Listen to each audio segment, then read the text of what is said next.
Hello ji, welcome to bio brief series episode number 2 and आज का chapter हमारा body fluid and circulation है। अगर किसी को नहीं पता बायो ब्रीफ सीरीज क्या है तो भाई देखो, ये सीरीज मैंने क्लास 12 के लिए भी चलाई थी। तो क्लास 12 में सारे चैप्टर्स को मैंने सीक्वेंस में बिल्कुल एनसीईआरटी बेस्ड कम टाइम के अंदर वन शॉट दिया था आपको, डिटेलिंग के साथ में, कोई सुपरफिशियल नहीं चला था। तो वहां पर अगर आपको एकदम डिटेलिंग के साथ में पढ़ना है और कम टाइम देना अगर आपको, और पूरा एनसीईआरटी बेस्ड पढ़ना है, तो this series is the series you want. ठीक है, आपके एग्जाम को क्लियर करने में बहुत हेल्प करेगी, आपको क्लियर भी और साथ साथ में रिवीजन पूरा अच्छे से करना, ताकि बायो में इंश्योर हम कर सके 360 आउट ऑफ 360 नहीं तो एटलीस्ट हम 330 प्लस तो मानकर चले हमारा टारगेट हो सकता है। अगर अपन एनसीईआरटी अच्छे से रीड करते तो ये लेक्चर्स उसी के बिहाफ पे बनाए गए हैं। Instead of wasting lot of time on live lectures, बहुत लंबे लंबे हो जाते हैं लाइव लेक्चर्स, इसीलिए मैं भी नहीं ले रही हूँ आपके लिए, क्योंकि मैं जानती हूँ आपका टाइम बहुत प्रीशियस है। Use your time to watch recording lectures and उसको 1x 2x जिस पे भी तुम्हें देखना है देख सकते हो। ठीक है, so body fluid and circulation के साथ आज स्टार्ट करेंगे। तो ये वाली जो सीरीज है बायोब्रीफ 11th के लिए जो मैं यहाँ पर अपलोड कर रही हूँ, 12th वाली आपको मेरे मेन चैनल एकता सोनी वाले चैनल पे मिल जाएगी। प्लेलिस्ट वहां पर अपलोडेड है 12th के सारे चैप्टर्स। 11th के यहाँ पर आपको एक एक करके आते रहेंगे सारे चैप्टर्स, तो यहाँ पर भी मैंने प्लेलिस्ट बना दी है। सब्सक्राइब कर लेना चैनल को, और साथ में स्टडी टारगेट्स आपको डेली बेसिस पे मिल रहे हैं, उसको उठाओगे और फटाफट से अपना सिलेबस कंप्लीट करोगे। ट्रस्ट में बहुत सारे बच्चों ने अपना सिलेबस कंप्लीट कर लिया स्टडी टारगेट्स के थ्रू।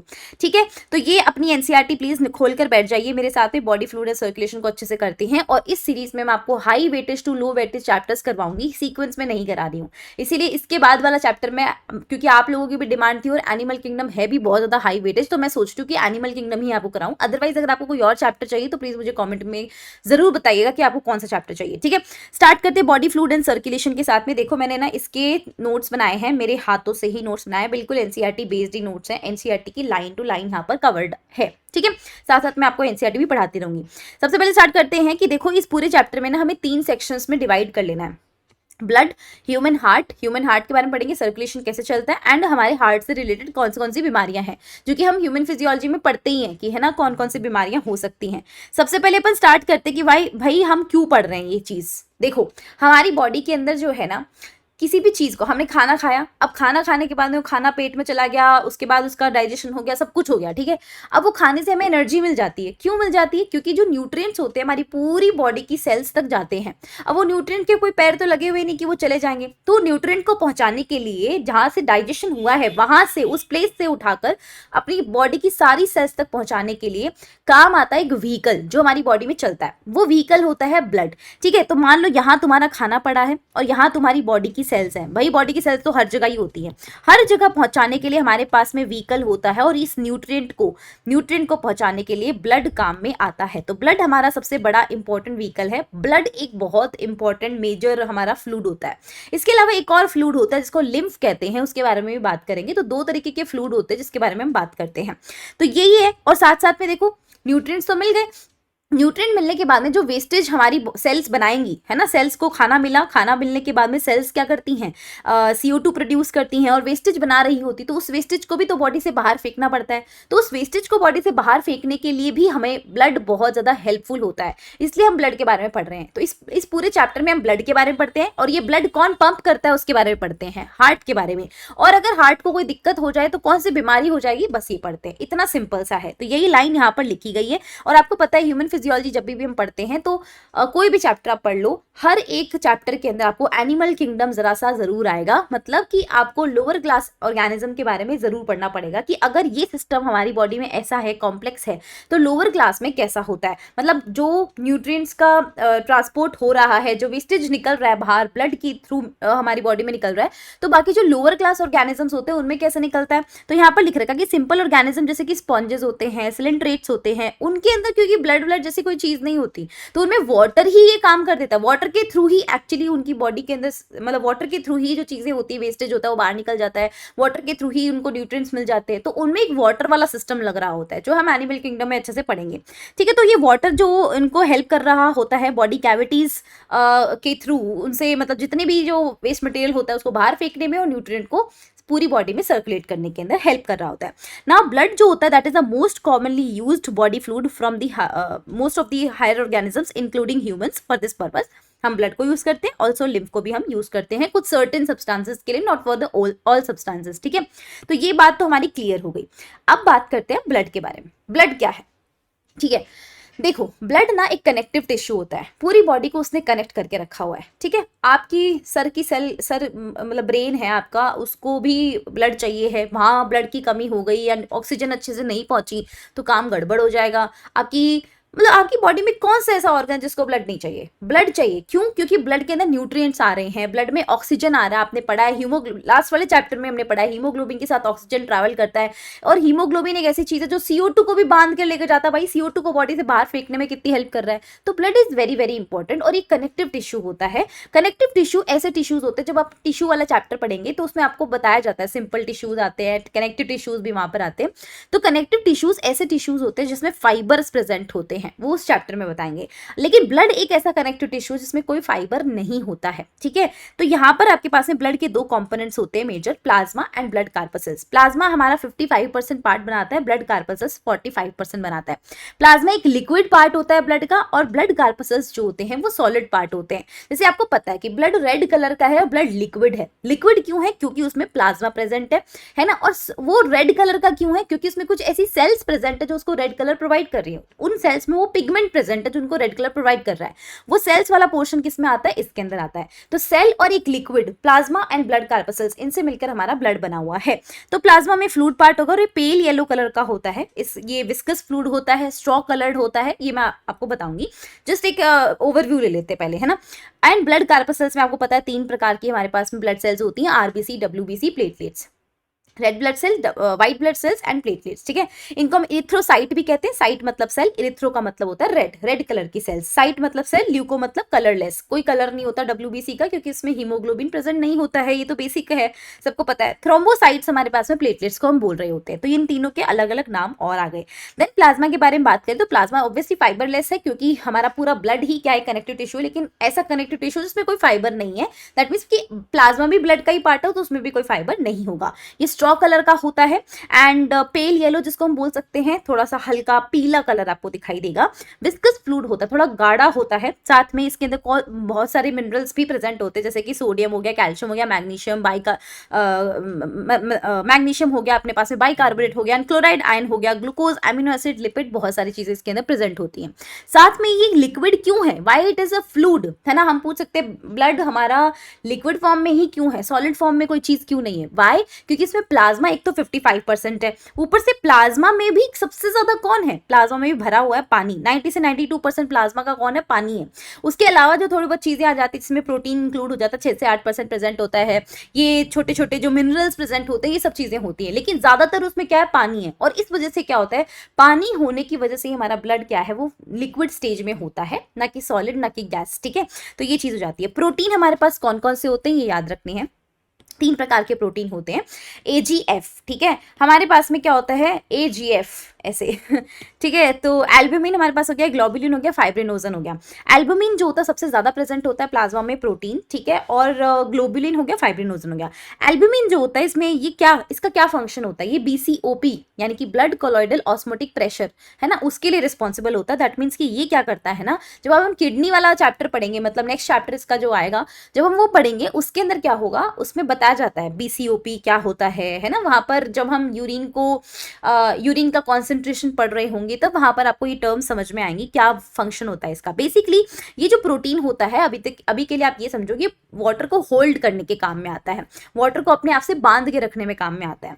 ग्लोबुलिन तो आपको पता ही है कि हमने ह्यूमन हेल्थ एंड डिजीज में एंटीबॉडीज के बारे में बहुत पढ़ा है, दैट इज इम्यूनोग्लोबुलिन, ठीक है। IG हम लिख रहे होते हैं वहां पर, इम्यूनोग्लोबुलिन, तो वो हमें डिफेंस मैकेनिज्म में इन्वॉल्व रहती है, मतलब हमारे इम्यून सिस्टम में इन्वॉल्व रहती है। फाइब्रिनोजन हमारे पास में ऐसी प्रोटीन्स होती हैं जो कि हमारे जो ब्लड होता है उसको क्लॉट करवा रही होती है। क्लॉट का मतलब है आपको चोट लगी, चोट लगने के बाद में आपका ब्लड बहता रहता नहीं है, रुक जाता है, वहां पर थक्का बन जाता है, क्लॉट बन जाता है, उसके लिए रिस्पॉन्सिबल कुछ प्रोटीन्स होती हैं, जैसे कि फाइब्रिनोजन। अभी ये फाइब्रिनोजन जो है ना, ये ऐसे ही प्लाज्मा में प्रेजेंट होती है इनएक्टिव स्टेज में, जिसके भी पीछे ओजन लगा होता है। दैट मीन्स कि वो क्या है, इनएक्टिव होता है। इन ओजन लगने का मतलब ही इनएक्टिव है। इसको हम आगे चलकर एक्टिव करेंगे, लेकिन ये एक्टिव तभी होती है, ऐसे ऐसे बड़ी बड़ी एक्टिव नहीं होती, ये तभी एक्टिव होती है जब आपको कोई इंजरी होती है, यानी कि आपको चोट लगती है। बात करेंगे कब कैसे एक्टिव होती है, कौन एक्टिव करता है, सब बात करेंगे, ठीक है। तो 3 प्रकार के हमने प्रोटीन्स याद कर लिए हैं, तीनों के फंक्शंस बहुत इंपॉर्टेंट है, आ जाते हैं। इंपॉर्टेंट चीज ये है कि देखिए हमने अभी भी पढ़ा कि हमारे प्लाज्मा में क्लॉटिंग फैक्टर्स हैं, दैट मीन्स क्लॉटिंग फैक्टर्स भी प्रेजेंट होते हैं हमारे प्लाज्मा में, जो कि ब्लड को क्लॉट करवाने में हेल्प करते हैं। लेकिन अगर उस प्लाज्मा में से मैं क्लॉटिंग फैक्टर को रिमूव कर दूं अगर, तो बचा हुआ पार्ट जो होता है वो सीरम कहलाता है। जब भी आप डॉक्टर के पास जाते हैं, टेस्ट करवाते हैं, तो वहां पर सीरम का भी आपको देखने को मिलता है। अगर आपने कभी अपनी ब्लड रिपोर्ट देखी होगी तो उसमें क्लॉटिंग फैक्टर अगर प्लाज्मा में से हटाते तो उसको हम सीरम बोल देते हैं। ठीक है, ब्लड कार्पसेल्स की बात करें तो ये 45% होते हैं, आरबीसी, डब्ल्यूबीसी, प्लेटलेट्स। ठीक है, 3 प्रकार की होती है। आरबीसी को इरिथ्रोसाइट कहते हैं, सबसे ज्यादा यही प्रेजेंट होती है पूरे ब्लड में। कितनी? 50 से 55 लाख, मतलब 5 to 5.5 मिलियन पर मिलीमीटर क्यूब ऑफ ब्लड। ठीक है, अगर मान लो आरबीसी का नंबर ज्यादा हो जाए आपकी बॉडी में, इससे भी ज्यादा हो जाए, तो उस कंडीशन को पॉलीसाइथेमिया कहते हैं। अगर इससे कम हो जाए तो हम बोलते हैं एरिथ्रोसाइटोपेनिया, जो आपको इतना याद करने की जरूरत नहीं है, जस्ट दैट कि मैंने लिख दिया है यहाँ पर थोड़ा एक्स्ट्रा इन्फॉर्मेशन में, क्योंकि ह्यूमन फिजियोलॉजी एक ऐसा यूनिट है जहां पर थोड़ा थोड़ा एक्स्ट्रा जानना इंपॉर्टेंट होता है। देन इसके बाद में इसकी जो लाइफ स्पैन होती है आरबीसी की, दैट इज 120 डेज, मतलब एक बार आरबीसी बनती है तो वो 120 दिन तक जीती है, उसके बाद में वो मर जाती है। मरने के बाद में आपको पता है कि हमारे घर में भी कोई इंसान मर जाता है तो उसको हम क्या करते हैं? शमशान घाट में लेके जाते हैं। तो आरबीसी को भी शमशान घाट में लेके जाते हैं। आरबीसी का शमशान घाट मतलब ग्रेवयार्ड जो होता है वो आरबीसी का स्प्लीन होता है, स्प्लीन के अंदर ले जाके रख देते हैं।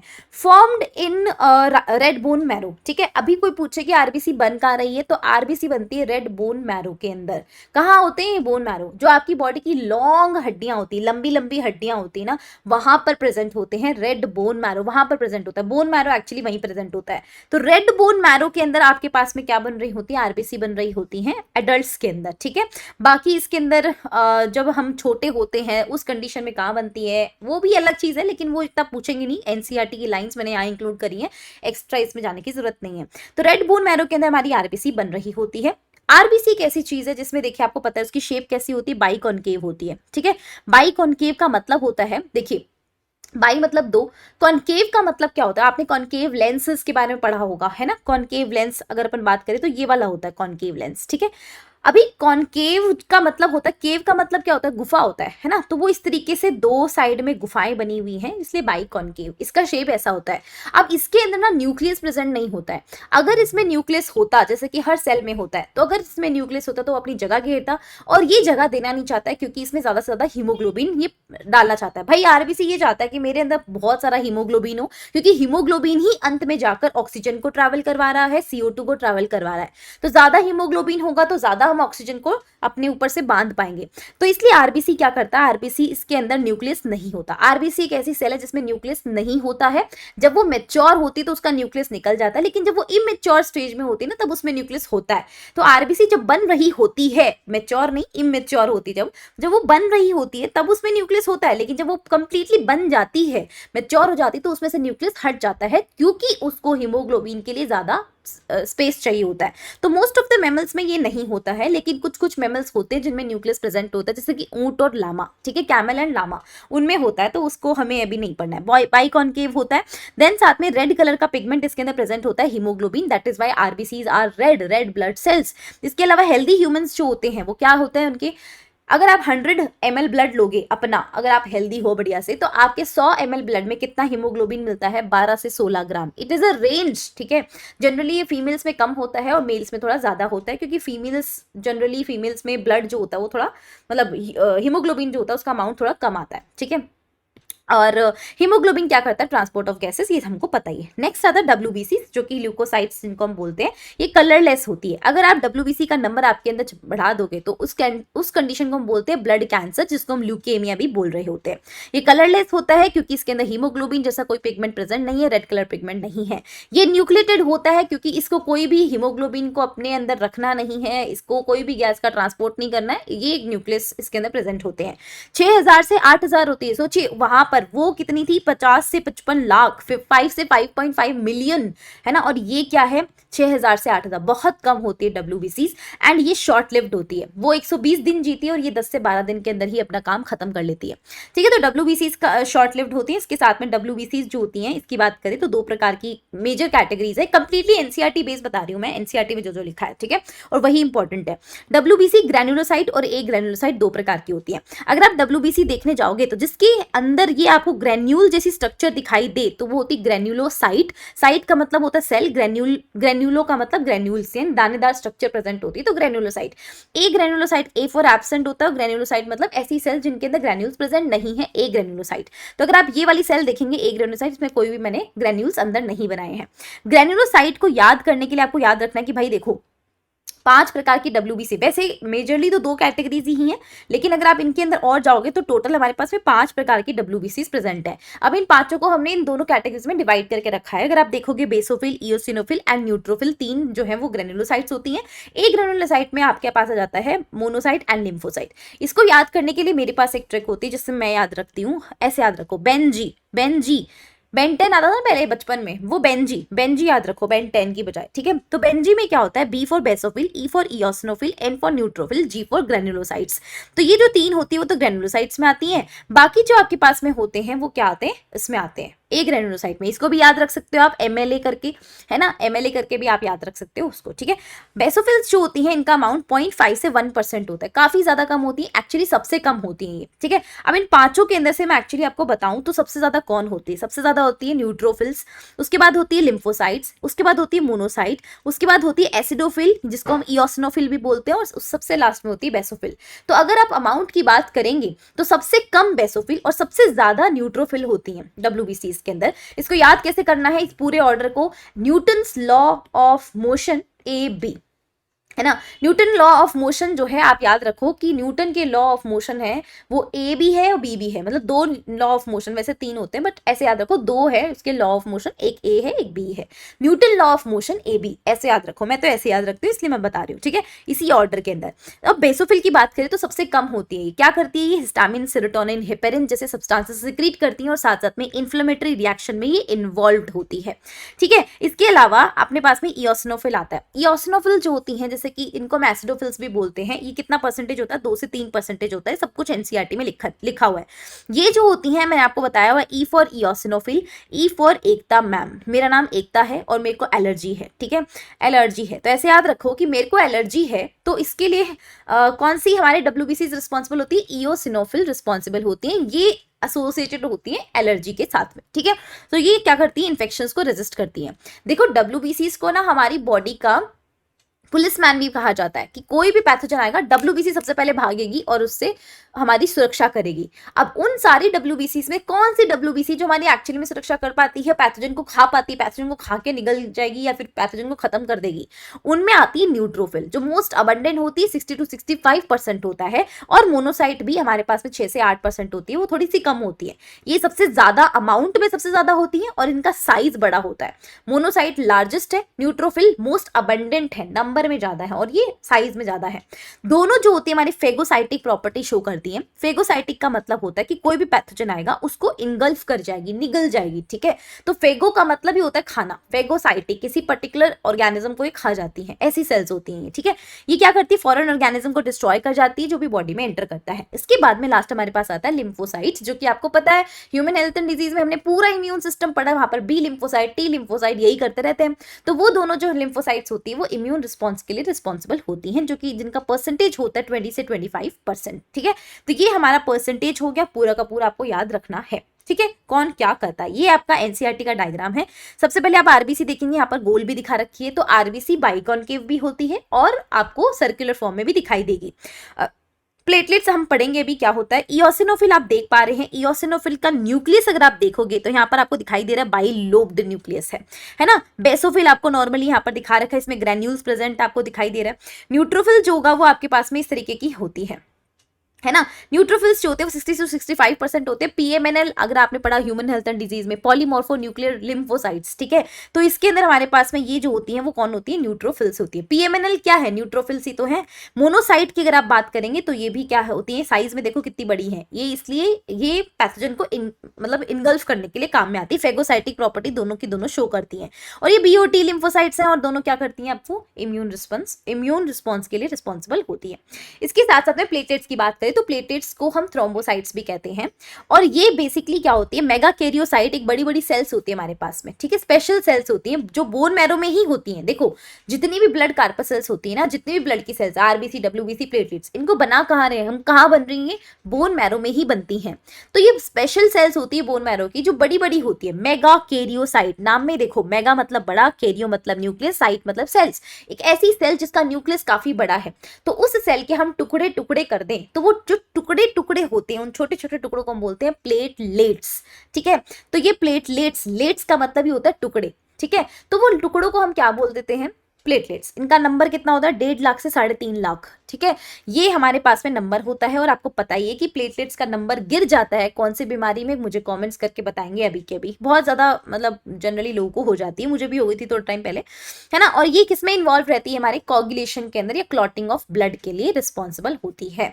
और अगर इसका नंबर जो होता है, reduction in their number can lead to clotting disorder, clotting disorder भी हो सकता है which will lead to excessive loss of blood from the body. अगर ये कम हो जाएंगी तो क्लॉटिंग नहीं होगा ब्लड का अच्छे से, ब्लड का क्लॉटिंग नहीं होगा तो ब्लड लॉस काफी ज्यादा हो जाएगा आपकी बॉडी से। इसके अलावा एक और बीमारी होती है जहां पर प्लेटलेट्स का नंबर गिर जाता है, आप मुझे बताएंगे। बेस्ड ऑन नंबर बात करें तो आरबीसी सबसे ज्यादा है, प्लेटलेट्स कम है, देन डब्ल्यूबीसी सबसे कम होती है, ठीक है। ये हो गया हमारा पूरा का पूरा ब्लड के बारे में डिस्कशन। अब बात करते हैं, देखिए ब्लड जो होता है ना, ब्लड ग्रुप सब में अलग अलग होता है। You have different group, I have different group. मेरा ओ पॉजिटिव है, किसी का ए पॉजिटिव हो सकता है, किसी का बी पॉजिटिव हो सकता है, किसी का ए भी हो सकता है, मतलब कुछ भी हो सकता है। तो आपने ये principle of inheritance and variation वाले चैप्टर में ही पढ़ रखा है, लेकिन मैं आपको यहाँ पर भी बता देती हूँ। तो बेसिकली हमारी बॉडी का जो ब्लड ग्रुप होता है वो कैसे डिसाइड होता है, सबकी आरबीसी देखते हैं। लेट्स से कि मैं ये आरबीसी बना रही हूँ, हालांकि मैं गोल बना रही हूँ, बाइकॉन्केव समझ लेना, कि ऐसी हमारी आरबीसी है। तो आरबीसी की सरफेस के ऊपर किस प्रकार का एंटीजन लगा हुआ है वो डिसाइड करता है तुम्हारा ब्लड ग्रुप क्या है। एंटीजन का मतलब वो एक प्रोटीन की चेन लगी हुई होनी चाहिए, वो चेन डिसाइड करेगी व्हाट काइंड ऑफ आपका मतलब what kind of blood group you have, ठीक है। तो अगर मेरी बॉडी, अगर मान लेते हैं कि मेरा ब्लड ग्रुप ए है, लेट्स से, ठीक है, तो मेरे ब्लड ग्रुप, मेरे आरबीसी को अगर आप देखोगे ना तो उसकी सरफेस पर एक चेन लगी हुई है, प्रोटीन चेन लगी हुई आपको दिखाई देगी, एंटीजन लगा हुआ दिखाई देगा, दैट इज ए, ठीक है, ये दिखाई देगा। अगर ए पॉजिटिव है, देखो पॉजिटिव और नेगेटिव दो प्रकार के हो सकते हैं, एक तो हम बोलते हैं A blood group, B blood group, ये एक हम बोलते हैं A positive, A negative, B positive, B negative. तो ये पॉजिटिव नेगेटिव हम किसके बिहाफ पे बोल रहे हैं, तो ए ब्लड ग्रुप होने का मतलब है कि आरबीसी के ऊपर ए चेन लगी हुई है, आरबीसी पे ए एंटीजन लगा हुआ है। पॉजिटिव है कि नेगेटिव है वो डिपेंड करता है कि ए एंटीजन के साथ साथ में क्या आरएच एंटीजन भी लगा हुआ है।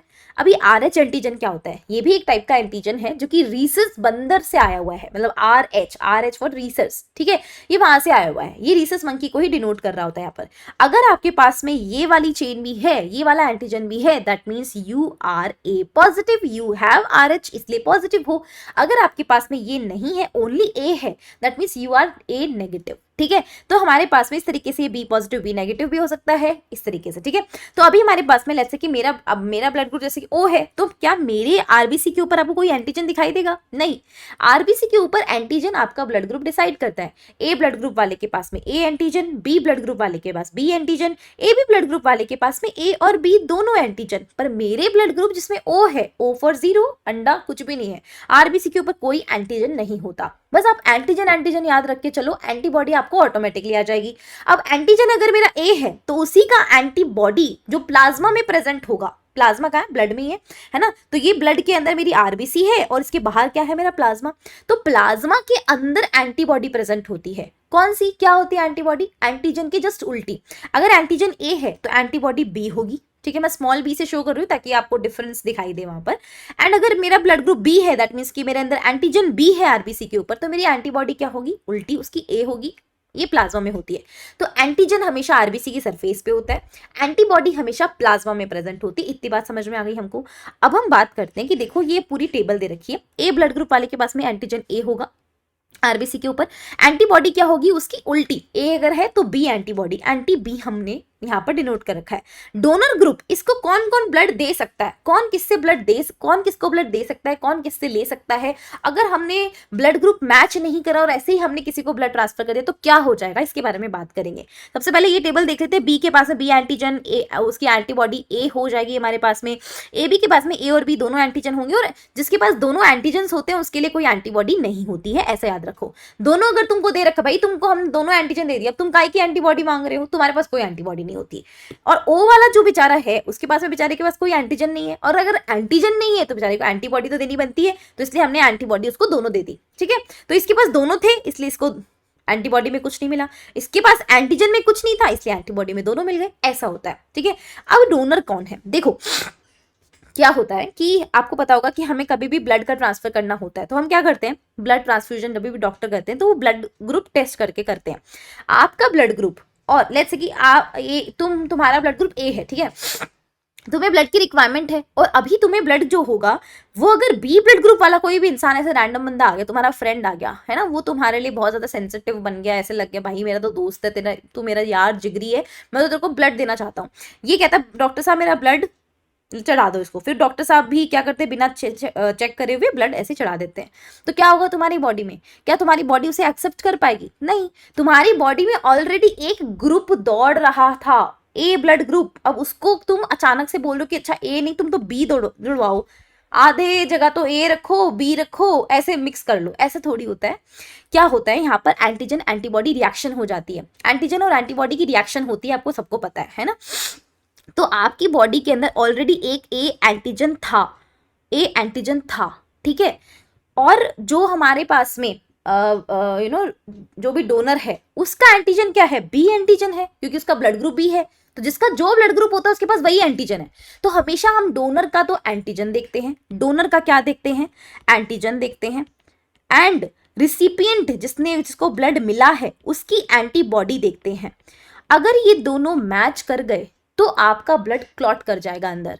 ठीक है, अब मान लेते हैं कि कोई इंसान जो तुम्हारा फ्रेंड था वो तुम्हें ब्लड देने आया, दैट वाज बी एंटीजन वाला ब्लड, है ना, उसमें बी ब्लड ग्रुप था, मतलब बी एंटीजन है। अब तुम्हारी बॉडी क्या है, ए ब्लड ग्रुप वाली, दैट मीन्स तुम्हारा एंटीजन कौन है, ए, लेकिन तुम्हारी एंटीबॉडी कौन है, बी। एंटीजन ए है तो एंटीबॉडी उल्टी होगी ना, देखो एंटीजन ए है तो एंटीबॉडी बी होगी, तो तुम्हारी एंटीबॉडी क्या है, बी, जो तुम ब्लड ले रहे हो वो। तो बताओ बी और बी दोनों सेम है, और अगर दोनों सेम होंगे तो आपस में रिएक्ट करेंगे और ब्लड जो होंगी वो कोगुलेट कर जाएगा। तो इस डोनर ने जो भी ब्लड दिया होगा वो मेरे काम का नहीं होगा, ब्लड अंदर जाके क्लॉट कर जाएगा। तो एंटीजन एंटीबॉडी रिएक्शन की वजह से ये ब्लड क्लॉट कर सकता है, जिसमें हमें हमेशा ये ध्यान रखना चाहिए कि जब भी किसी का ब्लड हम ट्रांसफ्यूज कर रहे होते हैं, किसी को चढ़ा रहे होते हैं, तो ये चेक करना चाहिए डोनर का एंटीजन, ये नहीं कि रिसिपिएंट का एंटीजन, नहीं, डोनर का एंटीजन और रिसिपिएंट की एंटीबॉडी। जैसे मैं बोलूं कि भाई तुम क्या करो, ए बी ब्लड ग्रुप वाले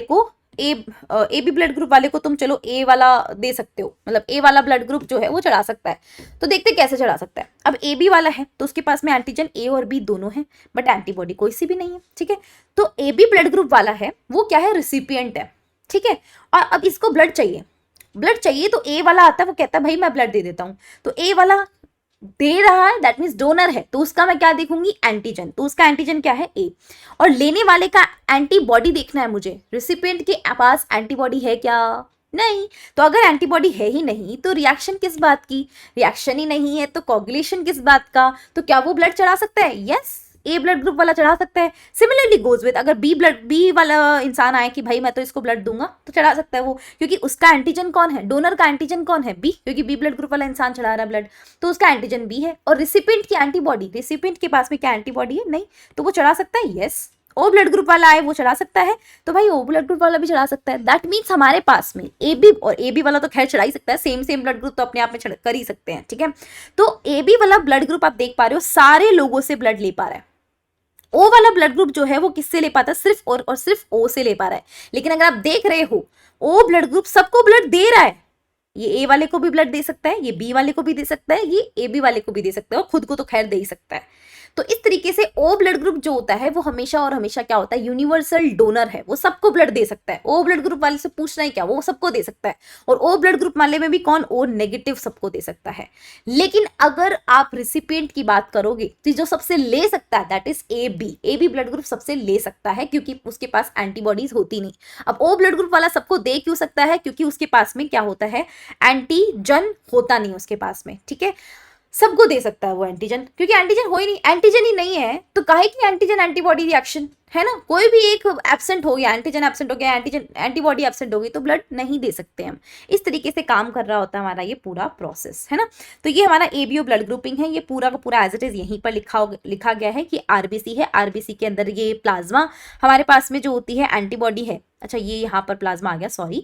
तो यहाँ पर आपको ध्यान रखना, ब्लड वेसल जो होती है वहां पर जो प्लाज्मा होता है उसके अंदर एंटीबॉडीज आपके पास प्रेजेंट होती है, ये आपके पास में एंटीजन होता है जो शुगर का आपके पास में प्रेजेंट है, ठीक है। इसके अलावा हमारे पास में क्या होता है, यूनिवर्सल डोनर है ओ और यूनिवर्सल रिसिपिएंट है ए। आरएच एंटीजन की अगर अपन बात करें तो हमारे पास में अगर आरएच किसी के ऊपर प्रेजेंट है दैट मीन्स कि वो क्या होता है, बी पॉजिटिव, यानी कि ए पॉजिटिव बी पॉजिटिव नेगेटिव हमेशा आरएच की प्रेजेंस और एब्सेंस की वजह से हम पहचान रहे होते हैं। तो ये रीसेंस मंकी में होता है।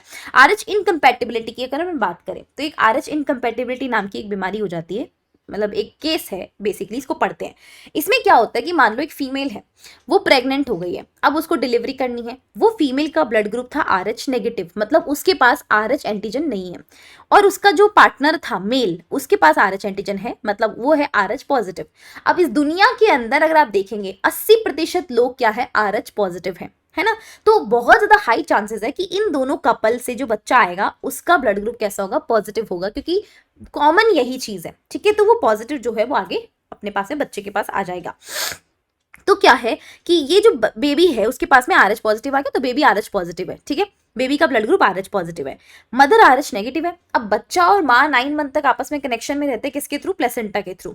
अब जब बेबी की डिलीवरी की बारी आती है तो क्या होता है, ये प्लेसेंटा भी बाहर निकाली जाती है और साथ साथ में बेबी तो खैर बाहर निकलता ही है। तो जब डिलीवरी होता है ना, तो बच्चे का ब्लड ग्रुप और माँ का ब्लड ग्रुप दोनों आपस में टच में आते हैं। और आपको पता है हमारी बॉडी एक ऐसी चीज है, इम्यून सिस्टम हमारी बॉडी में है कि कोई भी अगर बाहर से एंटीजन आया तो मेरी बॉडी रिएक्ट करती है। कोई अलग एंटीजन जो मेरी बॉडी के अंदर पहले नहीं था, कोई और आया है तो उसके खिलाफ रिएक्ट करेगी, एंटीबॉडीज बना लेगी। तो मेरी बॉडी में, मदर की बॉडी में एंटीजन था ही नहीं आरएच वाला, पहले था ही नहीं, नेगेटिव था।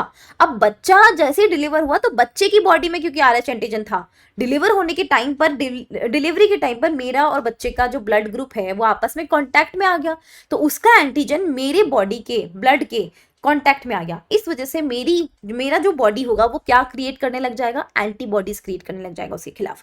तो आफ्टर द डिलीवरी जब प्लेसेंटा जो होती है वो रप्चर हो जाती है, तो फीटस का ब्लड जो होता है वो मदर के ब्लड के साथ में कांटेक्ट में आता है। तो मदर के साथ में जो हमारे पास में यहाँ कांटेक्ट में आ जाएगा, और मदर की जो बॉडी होती है वो क्या करती है, एंटीबॉडीज बनाने लगती है आरएच पॉजिटिव ब्लड के खिलाफ, ठीक है जी। तो ये चलो पहली प्रेगनेंसी हो गई, पहला बच्चा डिलीवर हो गया, सब लोग बहुत खुश हो गए।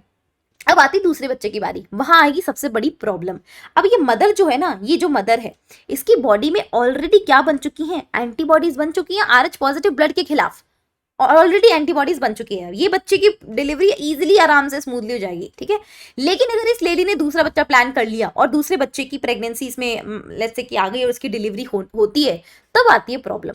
अब same partner RH positive, female वही सेम आरएच नेगेटिव, लेकिन इस बार इसके ब्लड में कौन है, एंटीबॉडीज है, किसके खिलाफ, पॉजिटिव के खिलाफ। तो ये दोनों आपस में कांटेक्ट करते हैं, सेक्सुअल कांटेक्ट, एंड बच्चा अगेन कंसीव होता है। तो इस बच्चे में again RH positive blood group है ना। अभी जो मदर है हमारी, उसकी बॉडी में कौन प्रेजेंट है, एंटीबॉडीज प्रेजेंट है अगेंस्ट आरएच पॉजिटिव, ठीक है। प्लेसेंटा प्रेजेंट है। तो अभी क्या होगा, जैसी बच्चे की डिलीवरी होगी उस टाइम पे अगेन प्लेसेंटा रप्चर होगा, एंड ये जो आरएच नेगेटिव हमारे पास में मतलब आरएच पॉजिटिव के खिलाफ जो एंटीबॉडीज बनी हुई है, ये एंटीबॉडीज जो होंगी इस बच्चे की आरबीसी को डिस्ट्रॉय करेगी, क्योंकि इस बच्चे की आरबीसी में तो आरएच पॉजिटिव है ना, ये तो आरएच पॉजिटिव बच्चा है, और हमारी मदर की बॉडी के अंदर आरएच पॉजिटिव के खिलाफ एंटीबॉडी है। अब वो एंटीबॉडी उसके ऊपर जाके अटैक करेंगी और उसकी आरबीसी को खत्म करेंगी, और इसकी आरबीसी को डिस्ट्रॉय करने की वजह से बेबी जो होगा इसमें एनेमिक हो जाएगा। ये बेबी मतलब आरबीसी डिस्ट्रॉय हो गई तो ऑब्वियसली हीमोलाइसिस हो गया है, खून की कमी हो जाएगी, एनेमिक हो जाएगा, और इसको जॉन्डिस भी हो सकता है, और ये बहुत ज्यादा खतरनाक चीज है और ये फेटल हो सकती है, बच्चा मर सकता है उस कंडीशन के अंदर। तो ये चीज हम अवॉइड कर सकते हैं। अगर आपको लगता है कि भाई ऐसा ऐसा कुछ हुआ है पहली डिलीवरी के अंदर, अगर आप ध्यान दे लेते तो सेकंड डिलीवरी में बच्चा जो होता है वो एनेमिक नहीं होता, उसके लिए फेटल नहीं होती चीजें, जॉन्डिस नहीं होता और इसकी डिलीवरी एकदम ईजिली हो जाती। कैसे हो जाती? अगर आपने फर्स्ट डिलीवरी पे ध्यान दिया होता। अगर डॉक्टर ये ध्यान दे ले उसी टाइम पर कि भैया RH इनकम्पेटिबिलिटी कहीं तो है, कहीं पर तो यहाँ पर नेगेटिव मतलब पॉजिटिव के खिलाफ मदर की बॉडी में बना हुआ है एंटीबॉडी, तो इस एंटीबॉडी के खिलाफ, इस एंटीबॉडी को खत्म करने के लिए हम क्या करते हैं, एंटी RH इंजेक्शन देते हैं जिसका नाम रोगम होता है। वो क्या करता है, जो भी मदर की बॉडी में RH के खिलाफ एंटीबॉडी बनी है ना, उन एंटीबॉडीज को डिस्ट्रॉय करता है। भाई एंटीबॉडी ही डिस्ट्रॉय मैं कर दूंगी तो जो बच्चा नेक्स्ट वाला आ रहा है उसका, उसके अंदर मतलब उसके ब्लड को कौन डिस्ट्रॉय करेगा? एंटीबॉडी तो डिस्ट्रॉय कर रही थी मेरी वाली, तो मेरी एंटीबॉडी ही मैंने खत्म कर दी, तो उसका बच्चे का ब्लड सेफ रह जाएगा। अभी उसकी RBC सेफ रह जाएगी और उसकी RBC खत्म नहीं होगी, डिस्ट्रॉय नहीं होगी। तो कुछ इस तरीके से हमारे पास होता है कि अगर हम इंजेक्शन दे दें आफ्टर द फर्स्ट चाइल्ड का delivery, just after the first child का इमीडिएटली अगर हम इसको इंजेक्शन दे दें तो भैया हमारी बॉडी, मदर की बॉडी में जो बनी हुई एंटीबॉडीज है वो खत्म हो सकती है, डिस्ट्रॉय हो सकती है, तो बच्चे को कोई प्रॉब्लम नहीं होगी, आने वाले नेक्स्ट बच्चे को। तो ये चीज अवॉइड करी जा सकती है अगर आप एंटी-RH एंटीबॉडी का इंजेक्शन अगर दे देते हैं immediately after the delivery of the first child. ठीक है, तो ये होता है RH इनकम्पेटिबिलिटी। इसको हम क्या बोल देते हैं, हीमोलिटिक डिजीज ऑफ न्यूबॉर्न भी बोलते हैं, क्योंकि उसमें हीमोलिसिस होने लगता है, उसका खून जो होता है वो मतलब उसका जो RBCs होती है वो डिस्ट्रॉय होने लगती है बेसिकली। ठीक है, अब अपन बात करते हैं क्लॉटिंग ऑफ ब्लड या coagulation of blood. Blood coagulation में हम क्या करते हैं, देखो ब्लड कोगुलेशन में कौन कौन रिस्पॉन्सिबल होता है। मान लो कि तुम खेल रहे हो, खेलते खेलते तुम्हें चोट लग गई, चोट लगते ही तुम्हारे अंदर क्या होगा, जहां पर भी तुम्हें चोट लगी वो तुम्हारा जो टिश्यू है जो इंजर्ड हुआ है ना, जिस पे जहां पे चोट लगी है वहां, वो क्या करता है, वहां से थ्रोम्बोप्लास्टिन एंड प्लेटलेट्स सबसे ज्यादा रिस्पॉन्सिबल होती है इसके अंदर, क्योंकि प्लेटलेट्स क्या कर रही हैं, प्लेटलेट्स रिस्पॉन्सिबल ही इस काम के लिए, कोगुलेशन ऑफ ब्लड के लिए रिस्पॉन्सिबल, अभी हमने पढ़ा। तो प्लेटलेट्स भी वहां की एक्टिव हो जाती हैं, वो भी थ्रोम्बोप्लास्टिन नाम का एक सब्सटेंस सिक्रीट कर रही होती है। ये थ्रोम्बोप्लास्टिन जो होता है यहाँ पर सिक्रीट करती है, यहाँ पर हमारे पास में थ्रोम्बोकाइनेज बन रहा होता है। थ्रोम्बोकाइनेज जो होता है या प्रोथ्रोम्बिनेज जो होता है, ये एक नाम का एक एंजाइम होता है। ये एंजाइम जो है वो, देखो इस पूरी थ्योरी को हम एंजाइम कैस्केड थ्योरी कहते हैं। कैस्केड का मतलब होता है सारे एंजाइम ऐसे एक एक स्टेप में, हर एक स्टेप में हमें एंजाइम्स की रिक्वायरमेंट हो रही है। कैसे, देखो ये जो हमारे पास एंजाइम है थ्रोम्बोकाइनेज नाम का एंजाइम, प्रोथ्रोम्बिनेज भी हम बोलते हैं, प्रो वर्ड किसी के आगे लग जाए या ओजन वर्ड लग जाए दैट मीन्स कि वो एंजाइम इनएक्टिवेटेड है, उसको एक्टिवेट करना है अभी। ठीक है, तो हमारे पास में ये एंजाइम हो गया। ये एंजाइम हमारे पास क्या करेगा कि हमारे ब्लड के अंदर जो प्रोथ्रोम्बिन प्रेजेंट होता है उसको थ्रोम्बिन में कन्वर्ट करेगा। ये प्रोथ्रोम्बिन कहाँ पे सिंथेसाइज होता है, लीवर के अंदर सिंथेसाइज होता है। विटामिन के की रिक्वायरमेंट होती है ना, हमारे पास में ब्लड में प्रेजेंट होता है प्रोथ्रोम्बिन। प्रो अगेन वर्ड लग गया, तो ये जो हमारे पास में प्रोथ्रोम्बिन है ये इनएक्टिव स्टेज में है। हमें उस ब्लड को क्लॉट कराना ताकि वो ब्लड बहता ना रह जाए। क्लॉट कराने के बाद में तुमने देखा होगा वहां पर से ब्राउनिश कलर का थोड़ा डार्क सब्सटेंस वहां पर आके इकट्ठा हो जाता है। ठीक है, उसी को हम बोलते हैं थक्का, क्लॉट बोलते हैं। वहां पर फाइबर्स होते हैं बेसिकली, वो है ना, जो डेड टिश्यूज होते हैं, फाइबर्स होते हैं, उन्हीं का ही वो जंजाल होता है, वो लगा होता है, वो जंजाल बनाने के लिए रिस्पॉन्सिबल होते हैं ये। तो प्रोथ्रोम्बिन जो हमारे ब्लड में ऐसे इनएक्टिवेटेड स्टेज में था, अब उसको एक्टिवेट करवाना पड़ेगा क्योंकि अब उसका काम आ चुका है। इसको एक्टिवेट कराने के लिए हमने ये एंजाइम रखा हुआ है और ये थ्रोम्बोकाइनेज नाम का एंजाइम होता है जो कि प्रोथ्रोम्बिन को थ्रोम्बिन में कन्वर्ट कर देता है। अब ये थ्रोम्बिन जो होता है वो कैल्शियम की प्रेजेंस के अंदर क्या करता है, फाइब्रिनोजन जो मेरे प्लाज्मा में प्रेजेंट प्रोटीन है, फाइब्रिनोजन जो रिस्पॉन्सिबल है ब्लड क्लॉटिंग के लिए, उस फाइब्रिनोजन नाम के डीएक्टिवेटेड या इनएक्टिवेटेड प्रोटीन को एक्टिवेट करता है और फाइब्रिन्स बनाता है। ये फाइब्रिन्स जो होते हैं वो, ये फाइब्रिन प्रोटीन किस में हेल्प करता है, कोलेजन फाइबर्स बनाने में हेल्प करता है, जो कि जो आपको घाव लगा ना उसको सील करने में बहुत हेल्प करता है।